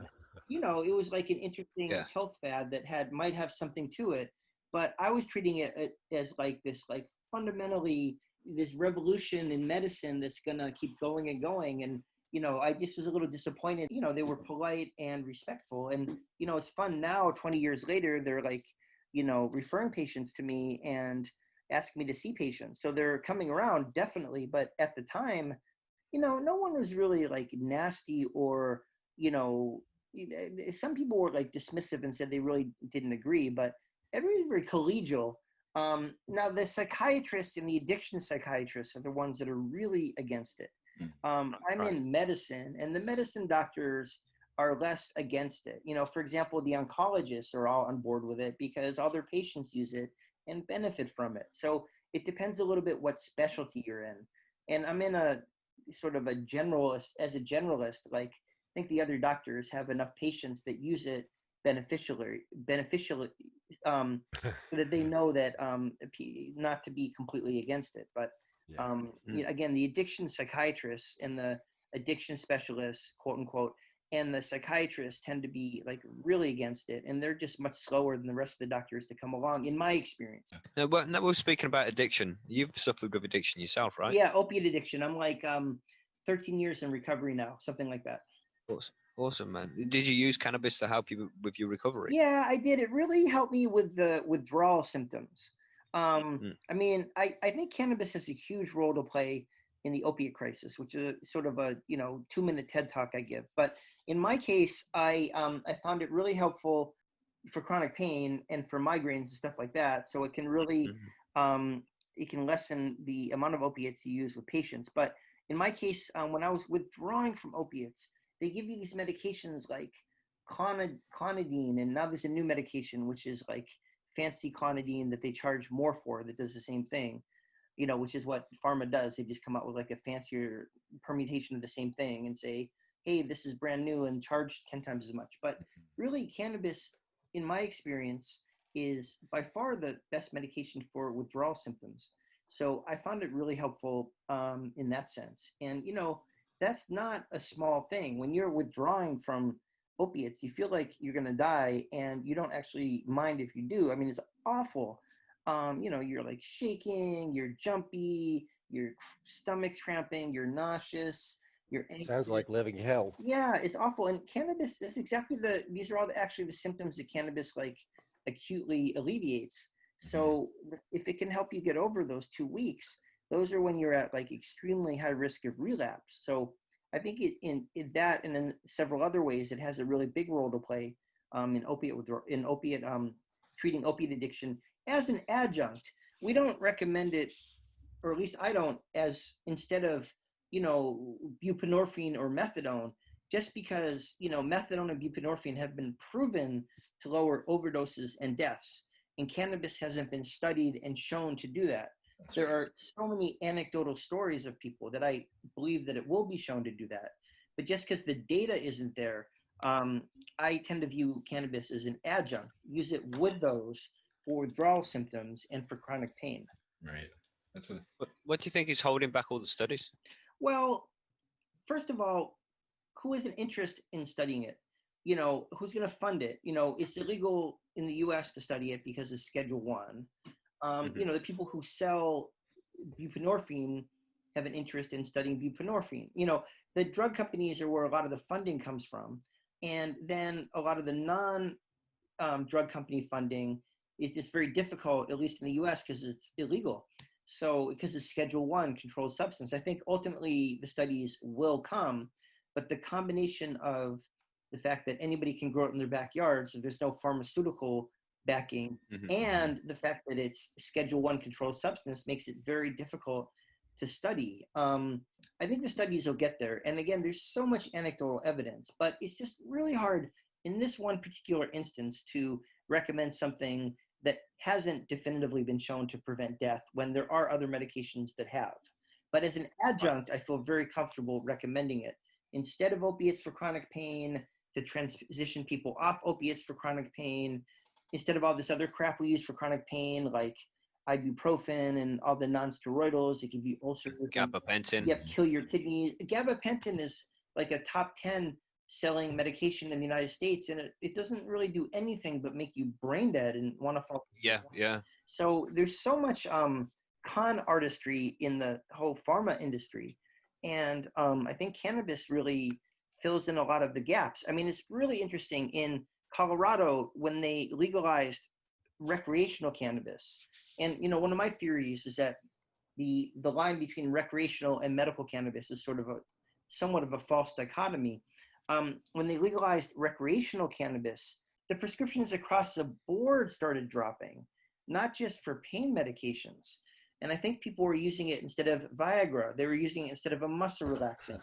They were using it instead of ibuprofen.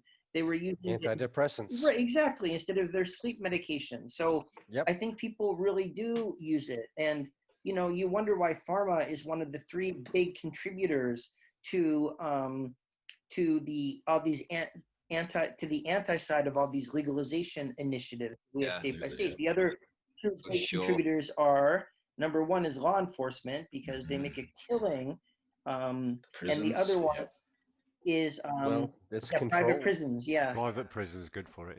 Yeah, which is pathetic. It's low-hanging fruit, but private prison, that sounds slavery to me. I don't know why when you put those 2 words together. It's horrible. It's for-profit private prison. It is horrible. It should be illegal. It's just we have them down here too. We've got loads of them.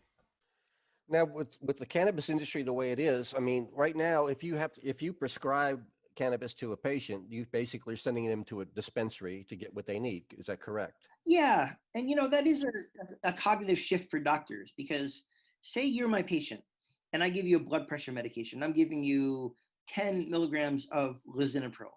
Whereas if I'm giving you medical cannabis, I can make a recommendation, take, 1-to-1 CBD THC tincture, take 3 drops at night. But, generally the patient can go and do whatever they want and listen to what the person at the store says. And they might have a bad reaction if the brownie looks good and they eat 100 milligram brownie. And, I don't really have control over what they do. So it does involve like letting go of control. And I think that's very counterintuitive to doctors. Yeah, at least there's no fatal overdose with cannabis. Right, there's no fatal overdose, but if you do take 100 milligram brownie and you've never used cannabis before, you're really going to be turned off. Yeah, if I had 100 milligram brownie and I use cannabis every day, I would be ruined. Well, that's never used it before. This woman, Maureen Dowd, wrote a New York Times column in 2014 after Colorado legalized. She was going to use it, and experience it and write about it. And she did the classic beginner's mistake of like, she took a brownie, nothing happened in 45 minutes. And She got a ate another white tea. one. She flipped out, hey? Totally Like flipped out. Yeah. completely Yeah, flipped but- out and wrote a column about how she Oh. flipped out instead of about how she enjoyed cannabis. So Right. Yeah. Well, she should have wrote an article about how she didn't listen to the directions before. Yeah, Yeah. do He your dosed. research, love. No, that's a really good Exactly. point you make, though, because up here in Canada, that's the, like one of the main arguments that you hear put forth by the physicians as to why they don't want to prescribe it, because they don't really know how to prescribe it in the same sense as traditional pharmaceuticals. So they just don't want anything to do with it, and the rest of us are kind of left up to these sketchy clinics and things like this to deal with, which is unfortunate. right, and people get their advice from like the bud tenders, the people that work in the stores who don't have, you know, medical background, and they're like, oh yeah, my friend's sister took this at a Grateful Dead concert and it helped Yeah. her medical condition. It Mhm. sort of sounds like what you had, so why don't you try this? And we need to improve. We need to improve that. Of course, it'd be much easier to improve it if it were legal and we could just have standards and so forth. Absolutely. Would it be possible, maybe something like a medical training for bud tenders? Well, a lot of us are advocating that, actually. Of course, the Okay, contenders good. are resisting it. You know, we don't need that. It's so elitist, blah, blah, blah. So, you know, everything's a fight, depending on who the stakeholders are. I understand, but at I least think it's it's an important idea. factor when it's being used for medicinal use. It needs to be regulated like Yeah. that. The person who is giving it to the patient needs to know what he's talking about, Yeah. or she is Yeah. talking I about. At think least- there should be a minimal training, and that, you know, like as a primary care doctor, right? I'm a jack of all trades and specialist of none, in none. And the three most important words I know are I don't know. As long as Yeah. somebody knows the answer and I can find that person, that's great. I don't have to know anything, actually. And, you know, that's why the cardiology specialist is there in case I don't know what the symptom is. Absolutely. And the bud tenders just need to know what they know and what they don't know, and be able to say, I don't know the answer to that, and be encouraged to have humility and, you know, not answer questions if they don't know the answer, and be able to recognize what they don't know. Yeah. And I think That's a hard quality to instill in someone, though, is the ability to say, "I'll ask someone else." no, I Yeah. agree, but it's life saving. I mean, if it weren't for that, Absolutely, I I'd be killing agree. people left and right because nobody knows everything. No, you're right. Cannabis is fairly individualistic, I find, too. Up here in Canada, the medical side of things, the only way you can get medical cannabis is online. You don't actually ever get to talk to anybody, so it's like it's kind of even further removed from that. You can go by the description of what the strain says on the website, but I mean, it's a total Salesman shit chap. shoot, basically. Well, all the strains sound the same too. They're all like euphoria and creativity. Yeah. Yeah. Relaxing, and you know they all sound exactly the same. It's not that helpful, the descriptions. A shot in the dark. It seems like. Yeah. Mm. No, it's funny because my brother David and I, he's a writer and an astrobiologist, and we were just looking up a couple strains in Leafly because we were kind of curious, and it was like these two strains gave birth to this strain, and then these two strains gave birth to this strain, and we were like, wait a minute, but that was the parent of this strain. Like it was totally circular. It does do that Circular, quite a that's bit. impossible. Yeah. So we were laughing so hard because it was like there's no way it could be circular. Like that's impossible. Yeah, it's just wrong. But we do the strain of the week bit on the podcast, and yeah, it's always just like, well, this is what we've read. So Yeah.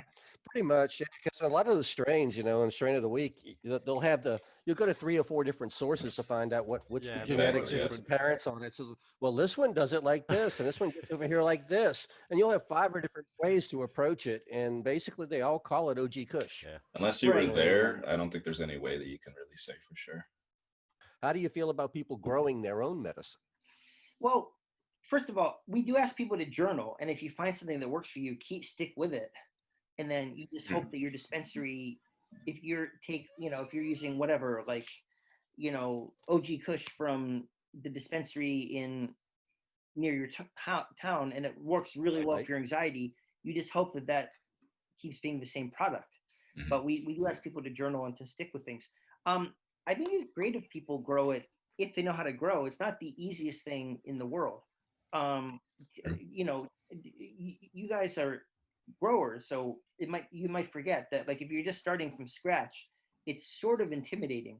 All the stuff you have to know and keep track Yeah, of. it's one of the points we have on our forum. We like to keep it as simple as possible to try not to intimidate the new growers. We don't do lots of science. Yeah, No, keep it simple. yeah. So a lot of people, like, I just, look at my patients and I say the ones that are like really interested in cannabis, motivated and young could definitely learn how to grow. But like, Yeah. if I get a 80-year-old that says my knees are hurting, my back's hurting, I've never used cannabis before, I want to give this a try, am I going to get addicted? Doesn't know anything about it, has ever tried it. Like, that would be a big ask to Yeah. like that. It would be. Absolutely. So, you must have met Carl Sagan at Yeah, some absolutely. He was like in our living room all the time. Yeah, it's so crazy. Wow. When I could see him through when I could see him through the clouds of marijuana smoke. Yeah. So you saw him smoking too? No, absolutely. In the past, I've actually smoked with him. So, Whoa! We've got a new hero, Mackie. Oh my god, that's awesome. Carl Sagan is a legend. Well, was a legend, still is a legend. To be fair. Oh, yeah. he's so smart. He's so like brilliant. We could really use him today. My God, Mm-hmm. we could really use him Absolutely. today in the fight against climate change. I think he'd be a really like critical voice Ground if we were level, still alive. Yeah. Mm-hmm. That's it. It would be nice if he was still here with us today. Mm. And your dad as well. He was a massive advocate of cannabis too. Yeah, no, absolutely. And he just passed away a couple months ago. He just turned 92 and he had a great life. Yeah. And when you're that age, you don't have that much to look I know what you're forward gonna to. I say. mean, your health starts to go down. So, Was he still a smoker late into his life? when was he not smoking? I used to that you could make your way to his apartment for miles away just with your eyes Yeah, with closed, your driving nose, there just yeah. by sniffing. It was like a mushroom cloud. It's hilarious. Man, I remember he had a really good interview it was a 2007 documentary called The Union, I think, where he was talking about how I don't know if he believed that he would see legalization in his lifetime, but it's pretty awesome that actually did happen while he was still around. and now it has strains named after him too. Mhm. Have you tried the strain? Yes, it's great. It's awesome. In fact, I Oh, could that's show good. you something if I could find it. Here it is, a little show and tell. This is from Barney's. It's a little Dr. Grinspoon tin. Oh, Oh, cool. Look at that. Love it. Nice. That is And it has awesome. Dr. Grinspoon. Immortalized. And of course, on one side it Epic. says it's an indica, and on the other side it says it's a sativa. Just showing how it is a sativa, but just showing how well labeled these things are. Mhm. But yeah, it's got a Yeah. little picture of him, and apparently at Barney's they've got in Amsterdam, which I haven't. I've been to Amsterdam, but not to Barney's. They have a little Lester Grinspoon shrine, so one day I've got to get there. Absolutely, yeah. Oh, That's so cool, cool. man. Not during the pandemic. No, obviously not. But apparently, So, the sorry, pandemic's Stian. finished on the 7th of August, 7th of September in the UK. So you might be following shortly after. Oh, I didn't know that you could schedule that. When are we going to I schedule got the told end of this ours? today. All the shops and the restaurants and whatever else, they're all back to normal on the 7th. Yeah, well, Okay. Trump's pretending we're going to have a vaccine before the election. Yes. Oh, yeah. What do you Well. think we're ever going to get a vaccine? Well, yeah, we will get a vaccine. The question is when, how well it'll work, and how many Right, people an are going to effective take working it. vaccine. I thought those Like- Russians had a vaccine, didn't they? Well, who knows? You can't believe anything the Russians say. Yeah. It's like right now, you can't believe anything the U.S. government says. Mhm. It's true. You can't believe Oh, anything man. anybody says anymore. Same thing. Yeah, Well, you shut off all the news and social media. Maybe we can go back to normal. yeah.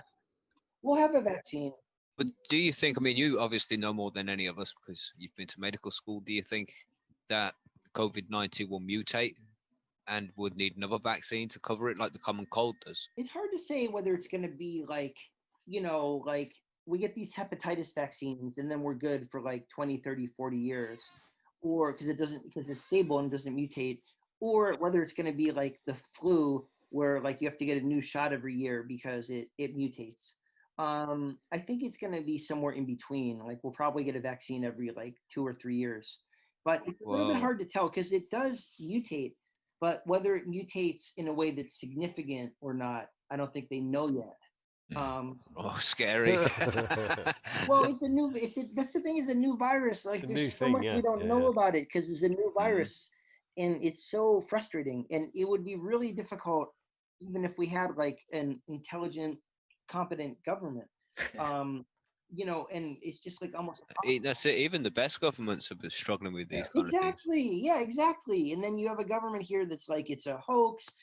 Don't wear masks. You know, I mean, it's like just so bizarre. I mean, I'm not going to go on and on about politics, but I don't think this has ever happened before. But like Trump tried to destroy our post office and make it so To there's stop the no election. mail so that people can't vote. I don't think anybody's ever was done a- that before in a Western democracy. Yeah. This is all uncharted territory, sort of like with the coronavirus, and they're happening at once. But you know, so put your seatbelt on.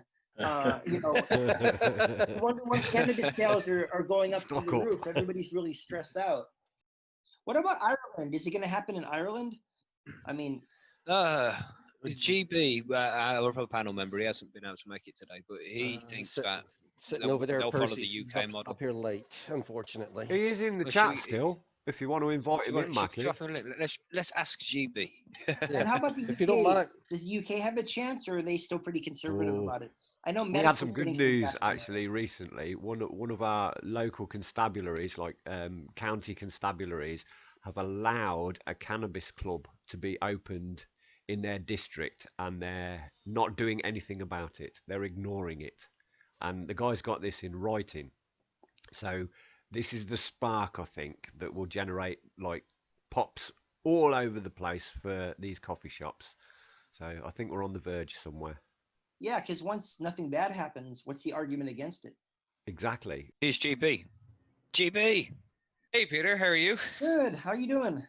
I'm not too bad, mate. Not too bad. Great. No, I was just wondering how things are going in Ireland because you know they have that bonehead Alex Berenson there to, you know, advise everybody, and the doctors seem really, really, really conservative there.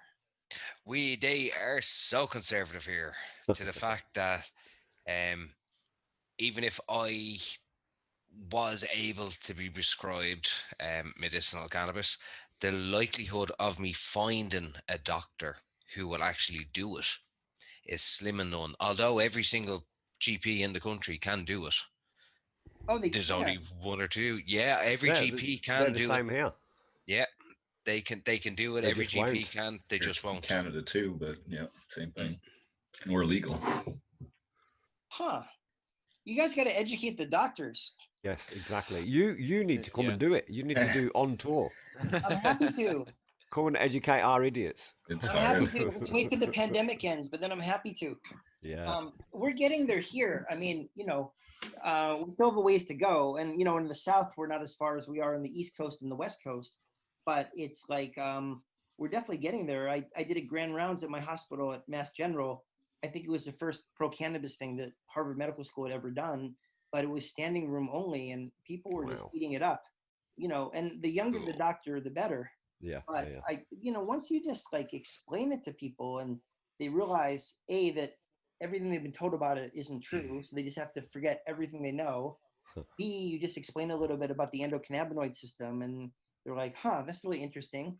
And then you just explain, you know, a couple things about how to do it. It's really easy, and they get it, and it makes their lives a lot easier because then the patients can actually talk to them as opposed to use it anyways and not tell them about it.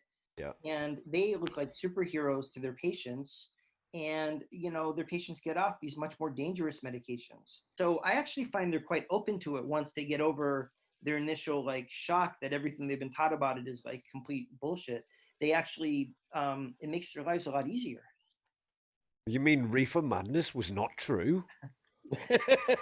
Most of it was Excuse not true. me. Classic movie, man. Classic movie. And you know, smoking weed does make you play piano better. Of course. Even if you couldn't play before. And faster, and much faster. You know, Oh, when I played an instrument, I used to think it made me play better. Maybe it just sounded better. It makes No, it everything does. Honestly, you it makes you. do It makes better. you play better. It makes you do lots of things better. I'll guarantee this.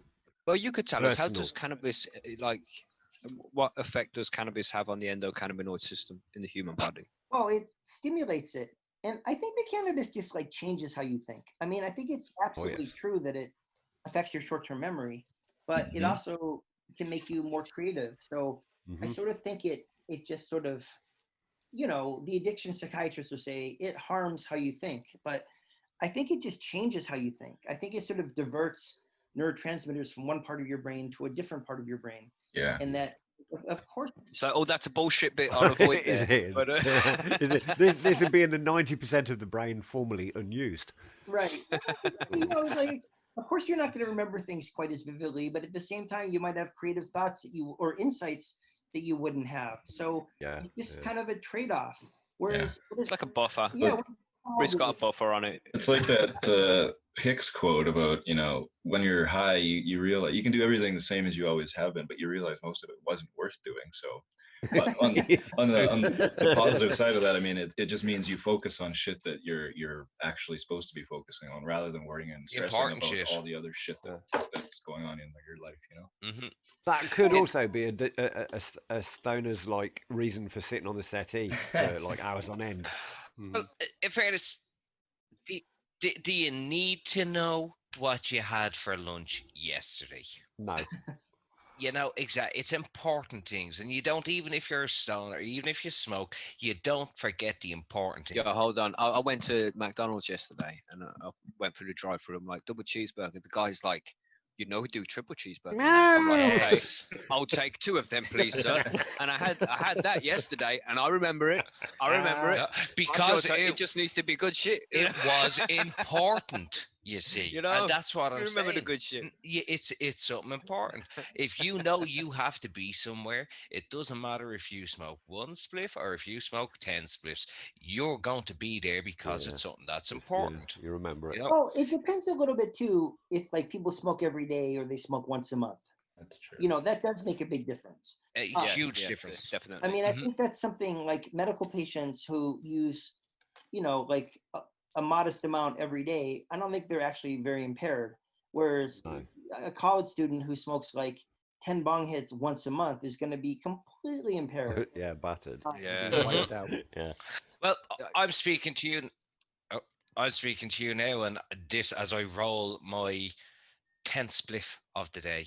Always got to be You're about used that. to it. You're used to it. Like take someone Yeah. who does it like once a month. It's completely It's different. going to kill Yeah. them off. Well, you know, when you take a tolerance break and you hit that spliff after What's like that? a month off or something. Tolerance? Oh. What? Like Yeah, true. like if you took a tolerance break for 6 weeks and then you smoked like 10 joints, you would be Oh pretty out no, of it. you wouldn't wake Yeah, up. yeah. You'd be sleep for a dead, week. man. Well, not dead, but you I know, would be. nearly. That's a Yeah, some people can't take it because it makes them so anxious. So I think we can adjust that in the future with like more CBD and different strains and stuff like I that. actually have a quick question for you, Peter. What's your opinion on cannabis hyperemesis syndrome? That's CMH. Oh, I think that it definitely exists. I've seen it. It can be awful. But at the same time, I think it's a very fashionable diagnosis right now. So anybody that comes to the emergency room that is vomiting who uses cannabis, that's just what they call it. So I think it's actually overdiagnosed now. It might have been underdiagnosed when cannabis was illegal, because people wouldn't even admit that they use cannabis because they could lose their kids or get locked up. But now people in places like Colorado say, yeah, I use cannabis and I'm throwing up. People say, oh yeah, cannabis hyperemesis, where there are all these other things like something called cyclical vomiting, where the syndrome, where the only way you can tell the difference is to stop smoking cannabis for 6 months and see if you stop vomiting. So I think it's sort of overdiagnosed now, but I have seen it. And it can be just awful. Hey, so my computer is running out of batteries, and I'm actually sort of running out of batteries too, because I had clinic this morning.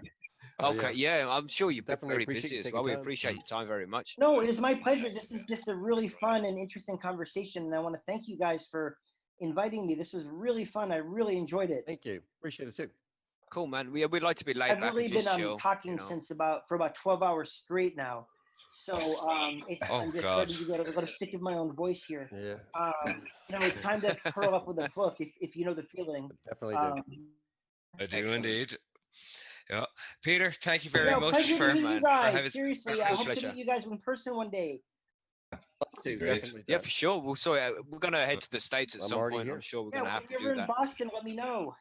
For sure. We'll do. Definitely, we'll do that. Awesome. Great. Yeah. All right, and thanks again for inviting me. Cheers, You guys Peter. take care. Thanks, Peter. You as well. Yeah, man. We'll be putting the link to your book and your website and everything in the video description and the description of the podcast when it goes up as well. That would be great. So- And if I have any growing questions, I know who to ask. Oh, Yeah. Absolutely. Percy's I'm- Grow. Exactly. help So- you. Just come over. All Percy'sGrowroom.com. right, take care, you guys. Thanks, Peter. Stay safe. Yeah, man. You have a good day, Bye-bye. Peter. Thank you Bye. again. See you, Peter. Bye bye. Wow. He's clear. He's got it. That was That was great. cool. He's a Most cool enjoyable. dude. Yeah, man. Yes. I like it when they have a good time.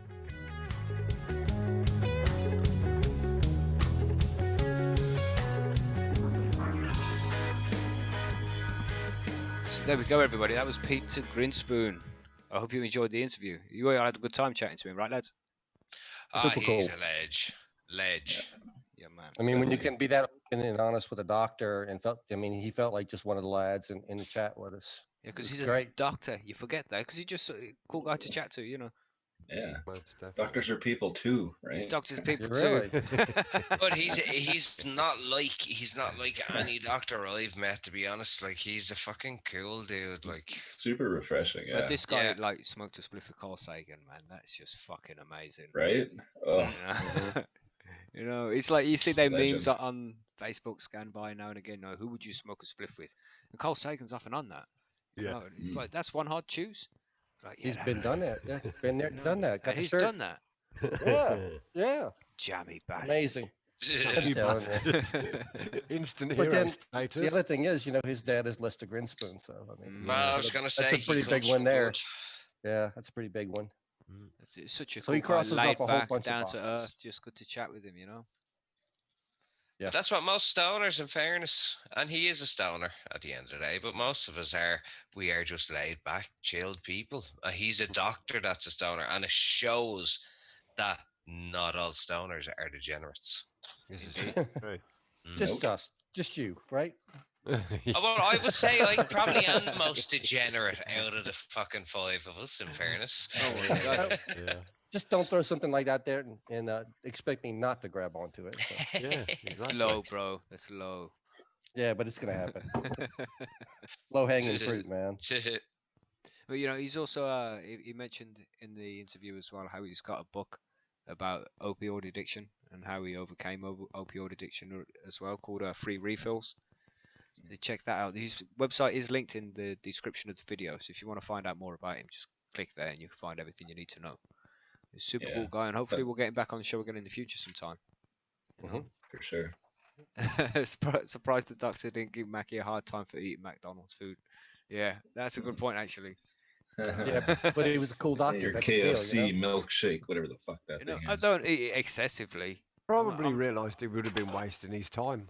Yeah, you know, I mean, we were talking about triple fucking cheeseburgers, man. You Yeah, know, that's what true. doctor is gonna say no, really? triple cheeseburger from McDonald's. Triple bypass burger. You're gonna have to. Yeah, That's a better name for it. I love it. The triple bypass. burger. God damn. Right, if I make it do. to that age, I might regret it, but you know, for now, I was happy I'll with let that you know triple when you get cheeseburger. there. You know. Right, so there we go. Peter Grinspoon, thank you very much for joining us. Man. Yeah, If you most- listen to the show, most if you listen in impressed. the future, it's very See good you speaking again to you, man. soon. Thank you very much. So, thank you very much, everybody, for listening. We're going to move on to what the fuck was that? Here we go. Food drowned. See?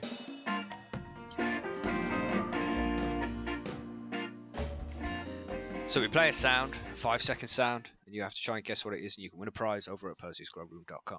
Nice and easy. So you think. It's really not fucking easy some weeks.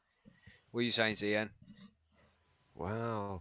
Somebody came very close this week as it goes. Wouldn't you just know it'd be noob grower yet again? He tried hard though. There was a lot of It's guesses, re- weren't I there? know. He's got one of them flipping apps that records the sound and just flipping plays it to that website that comes back and tells you exactly what it is. So you've got to find random YouTube videos and take out No, no, random I've got- little I've- bits. No, I'm going to randomly go around my house and record shit because I've got. I Right, was just yeah. going I to can say, record. it's I've the got so only way much. you can do Yeah. it. But don't even dare whinge if one of them turns out to be an arcade machine. That's what you've got in your house, though, geez. I'm not going to expect No, anything more. no, no, no. I've got loads of other stuff.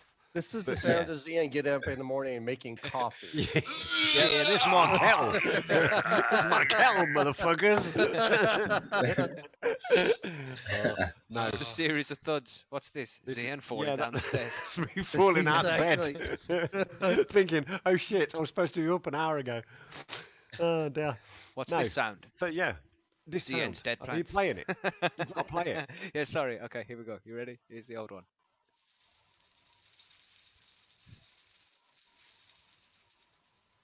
There we go. Jing-a-ling-a-ling. What was that? Jingling-a-ling. I got a little bit specific, and I said I wanted the item and the location. And Noob Grower said it was Jingle Jangle of Keys, keychain. He was very, very close. It was, in fact, a prison officer walking down a corridor. Jailer keys, right? Yeah. Right. That's what I was going to say. Yeah. So you'd have got it, Monkey, but you wouldn't have Nope. got any prizes for it because you're not allowed to win shit. That's why I say anything. Yeah, it's not really very fair, but That's all Anyway, good. anyway, nobody got it. So we're gonna be. Are we starting off or are we adding two? I don't know. Did somebody get it last week? We'll add two. We always add. We'll add two. Yeah, yeah. There we go then. Mhm. Add to the prize pool, man. So here's Right. this week's. Here's this week's.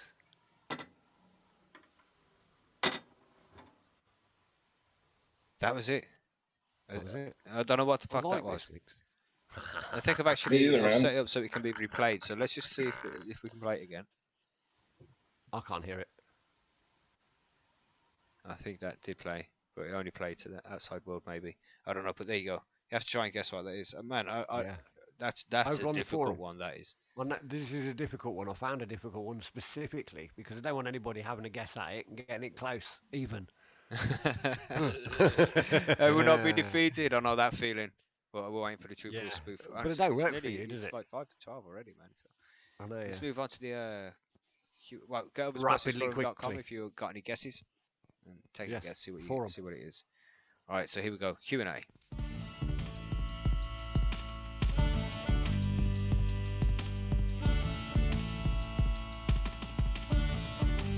We did have a question from Josh earlier, but I think it's gone now, about putting hay on top of soil for top dress. It's like, why do you do that? TG, that's your kind of thing, man. You want to take that away? Sure, yeah. Well, I think the hay is mostly used just for as a mulch, so for like water retention and to keep, basically to keep the evaporation down in your soil from drying out, as well as I guess it can keep out pests and stuff if there's pests in the soil. Yeah. So that's what the straw, I guess that's what I would use it for anyway. I don't use mulch personally, but yeah, it's more popular outside for sure because of wind and various other factors that can increase evaporation, but generally it's used for that purpose, I believe. So Oh, cool. Yeah. So that's it. You just stop the water evaporating from the medium so much. basically, I think, yeah. Does it I mean, not that's break what I would down use and it for. like become available to the plant as a food after a while? No. Eventually, I Dead guess. already, but isn't it? it would. Yeah, I mean, you need microbes and fungus to actually do the breaking down. So unless Yeah. those are present in any sort of number in your soil, it's not going to break down as fast as your plant would be done growing. I don't think so. No. But you can just throw it in the compost after, which is nice. Hmm. He did have another part where he was asking about the companion planting. Companion planting, yeah. Yeah, You go for that, man. That's your kind of thing as well. I don't do companion planting. I only grow. yeah. cannabis. I don't do companion planting either inside, but I do outside for various reasons. Like for example, marigolds are supposedly good for repelling certain types of beetles and stuff that can damage roots. You can use them for positive hosting, I guess, so to attract good bugs that will then eat the bad bugs.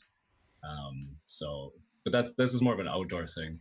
They're also used for like legumes, for example, clover and alfalfa and these different nitrogen fixing plants. They'll actually take nitrogen out of the atmosphere and fix it into the soil. So if you're running like a regenerative kind of soil idea, then cover crop can be good for that. So you can just have like a natural replenishing of your nitrogen through those plants doing their thing. It's actually not the plants that do it. There's a fungus and some bacteria, I think, that colonize the roots that actually do the fixing, but only on those plants' roots. So yeah, they're used for nutrient fixing as well as keeping bad bugs away and attracting good bugs, in my experience. Quite handy then, really. Mm-hmm. GB? Robert Smith is asking what mango beach is. What the fuck is mango Any tips? I beach? suppose that's a strain. Oh, okay, that makes sense. I'm What the looking going, fuck? what the fuck is mango beach, man? Any tips? Okay, Just Mango beach? don't overfeed it. That's gonna be the main tip you can give to anybody who's just about to grow any strain. Mango Don't beach. overfeed, man. Be light on South food. American exotic. landrace, apparently. Okay. A what? A South American landrace. Not Oh, much about it.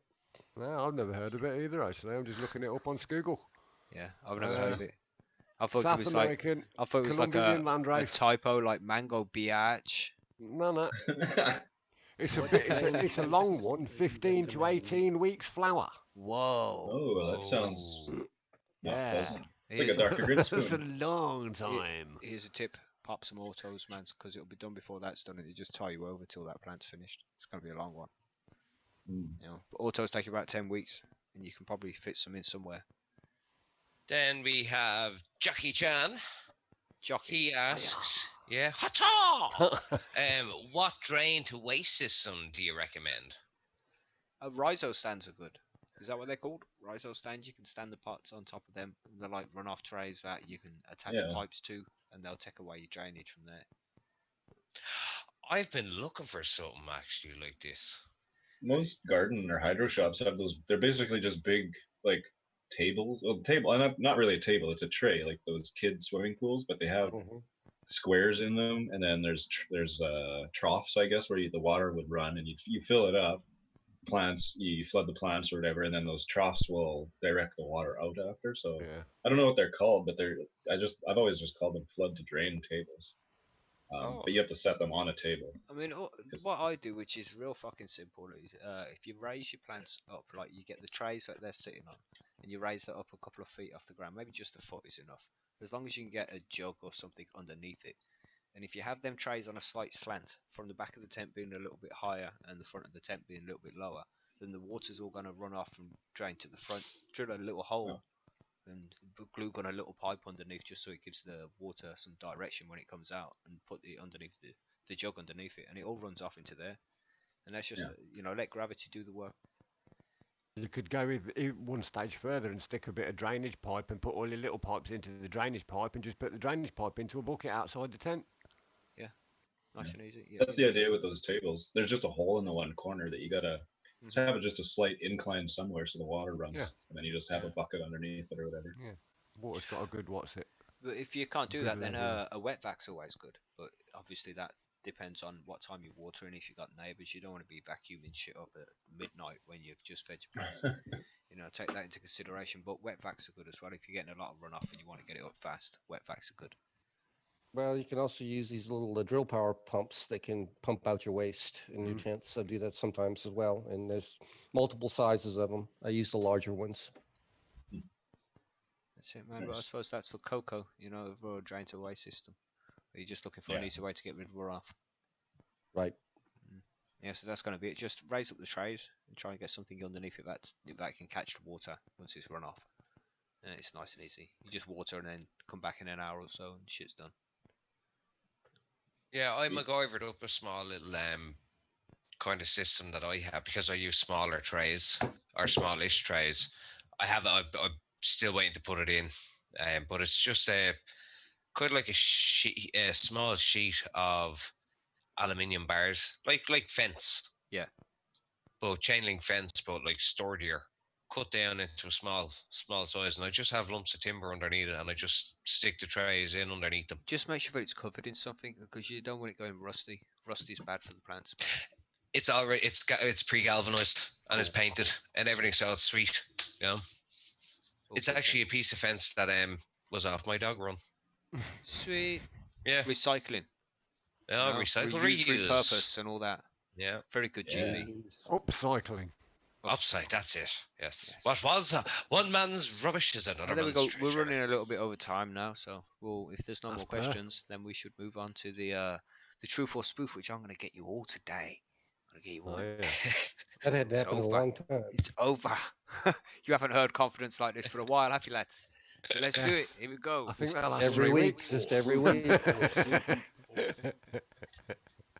All right, so truth or spoof. There will be 3 statements. 2 will be true. 1 will be false. Right. Okay. Just make sure that isn't a question. What's up, Kentucky Fried? Had leftover PVC pipe. Zip tie. Eat like a rat. Yeah. That way. You know, just loads. Be like MacGyver, man. Use your initiative. Figure out what you've got. Figure out what will work, and just do what you can. Just try not to spend a fortune on ridiculous equipment. There's some places Brewer's intuition, it's man. expensive. Use it. You'll be Because alright. everyone's thing is different. Everyone's individual setups are different. So MacGyver options sometimes are the best options. Indeed. Always the best option. So here we go. Let's move on to this truth or spoof because I'm going to get you motherfuckers today. Here we go. This is related to our guest today, Mr. Grinspoon. So, truth or spoof number 1. Peter Grinspoon grew up in Massachusetts with a twin brother called Jack and his older brothers David and Danny. Okay, that's number 1. Truth or spoof. Number 2. Dr. Grinspoon graduated from, Dr. Grinspoon graduated from college with honours in philosophy. He then worked for Greenspeace before enrolling in medical school. Greenspeace. I'm so high, man. Okay, and then number 3. I hope you're all getting this. Dr. Grinspoon was a consultant to the production of Jackie Little Pill at the American Repertory Theatre in 2018. Okay, excuse my bad reading skills there. It is midnight and I'm extremely stoned. But I'm sure you can make sense of it when you're reading it on the screen. Okay, I so... can't see it on the screen. Okay. I Okay then, Cian, you want to go first? You go first, Cian. Me go first? Yeah, which one's false? 1, 2, or 3? Oh, shit.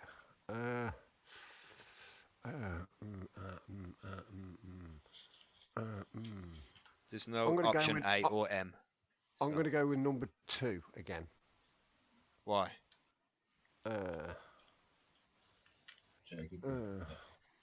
Because I figure number 2's a fake. Okay, okay. That seems like a good reason. No. It's the way you speak. You've kind of got a different voice. Okay. And you change it. You're going all Darren Brown on me, are you? I can tell by the tone of his voice. I'm doing a bit of I know which psychological one is research the in my lie. head. Yeah, I reckon number 2's the spoof. Okay. Number 2, you sure? Yeah. Okay. GB, you're next in line in the firing squad. What's it got to be? I think it's number 1. I'm not. Can I have a look at number 1 again? No. Okay. Let me read this in my normal voice. Yeah. That'd be a good idea. Oh, right. Okay. Preferential treatment. I see. This is why I get to go first, because you fucked it up like a knob. No, I didn't. Yeah. Watch. Peter Grinspoon grew up in Massachusetts with a twin brother Jack and his older brothers Danny and David. David and Danny is the way it's written. I think that's. Can I change my mind? No. I think number 1 is the fake one because I don't think he had a brother called Jack. Okay. I don't think so. So yeah, I'm going to say number 1. Monkey, you're next on the list. No, should we make it short and sweet? Go for it, man. Number 1's fake. Oh, okay. Yeah. Just like that? Any deliberation? Just like that? No deliberation. I mean, it's got to be number 1. It's got to be it. If you're asking me to deliberate, it means I'm correct. No, I asked Ian to deliberate, He asked and he me chose as well. to you. Exactly the same. Yeah. No, I'm going to stick with 1. I don't. That doesn't sound right. The number of kids.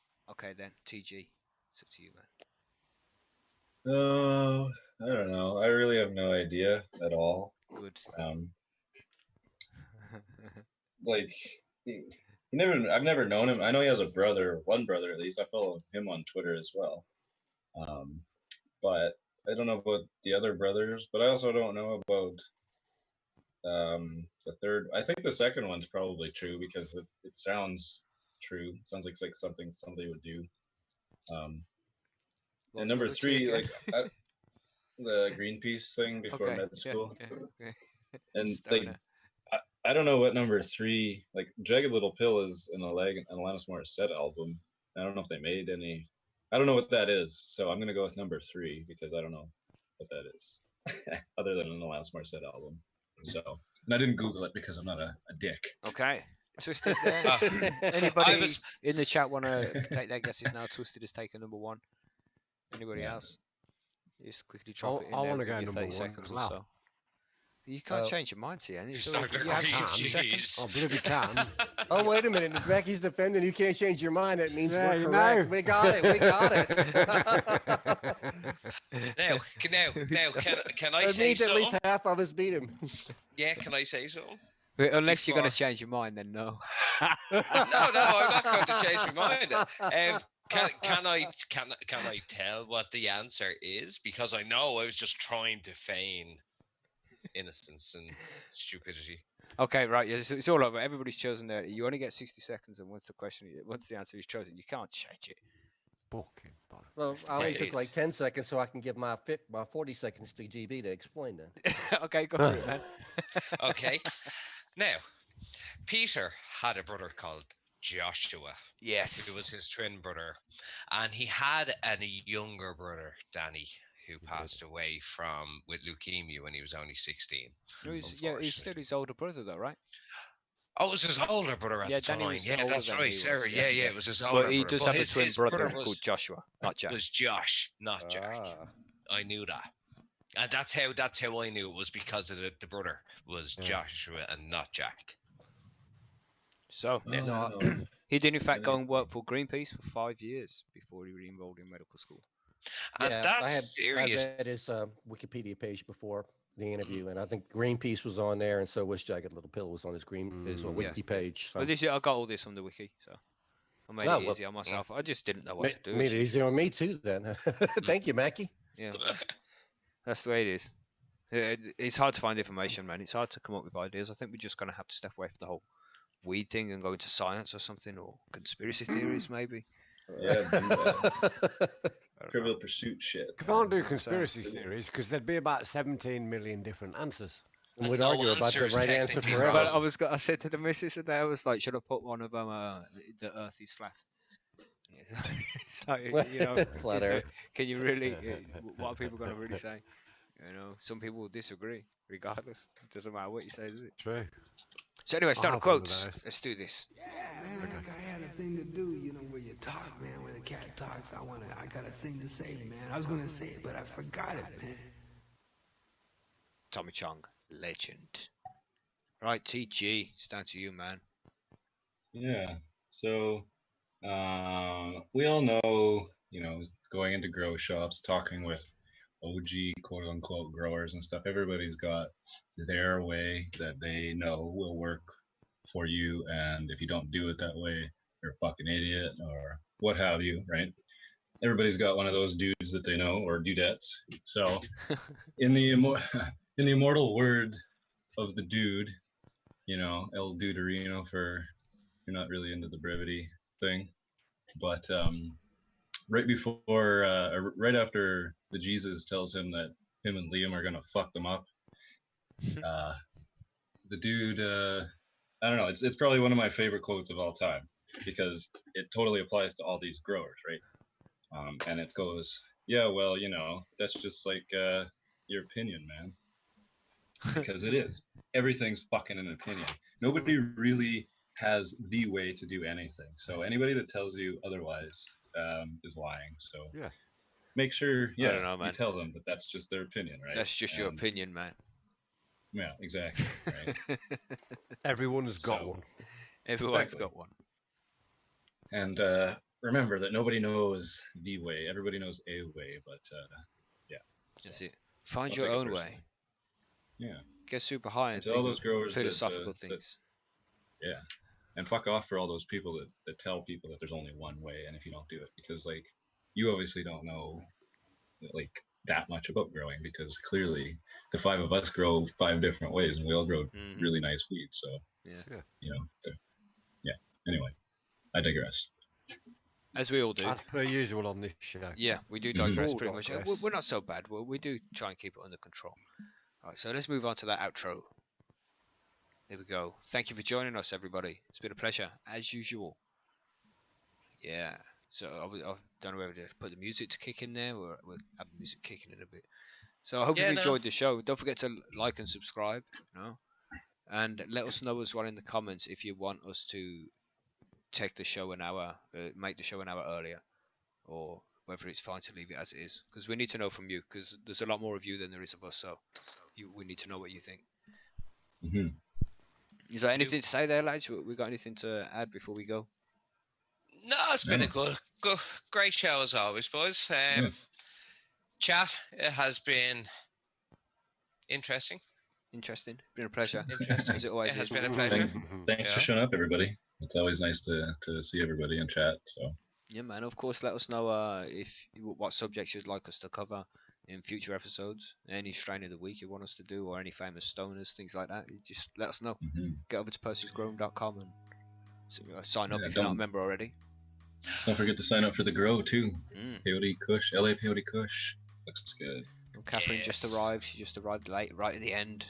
Unlucky Catherine. No. It's good to see you. Thanks everybody again for joining us. It's always a pleasure. This show will be all available for download on Tuesday from all the podcast networks, iTunes and Spotify and everything like that. You know how we roll. So again, share with your friends if you can, and of course, sign up to Percy Grown if you're not a member already. Again, and don't forget to hit that thumbs up. The thumbs up. Thanks for stopping by, everybody. Yeah, it's been a good show. Thanks, everybody. Thanks for joining us. Bye, Percy. Here we go. Bye bye. Bye bye. Stan. Bye.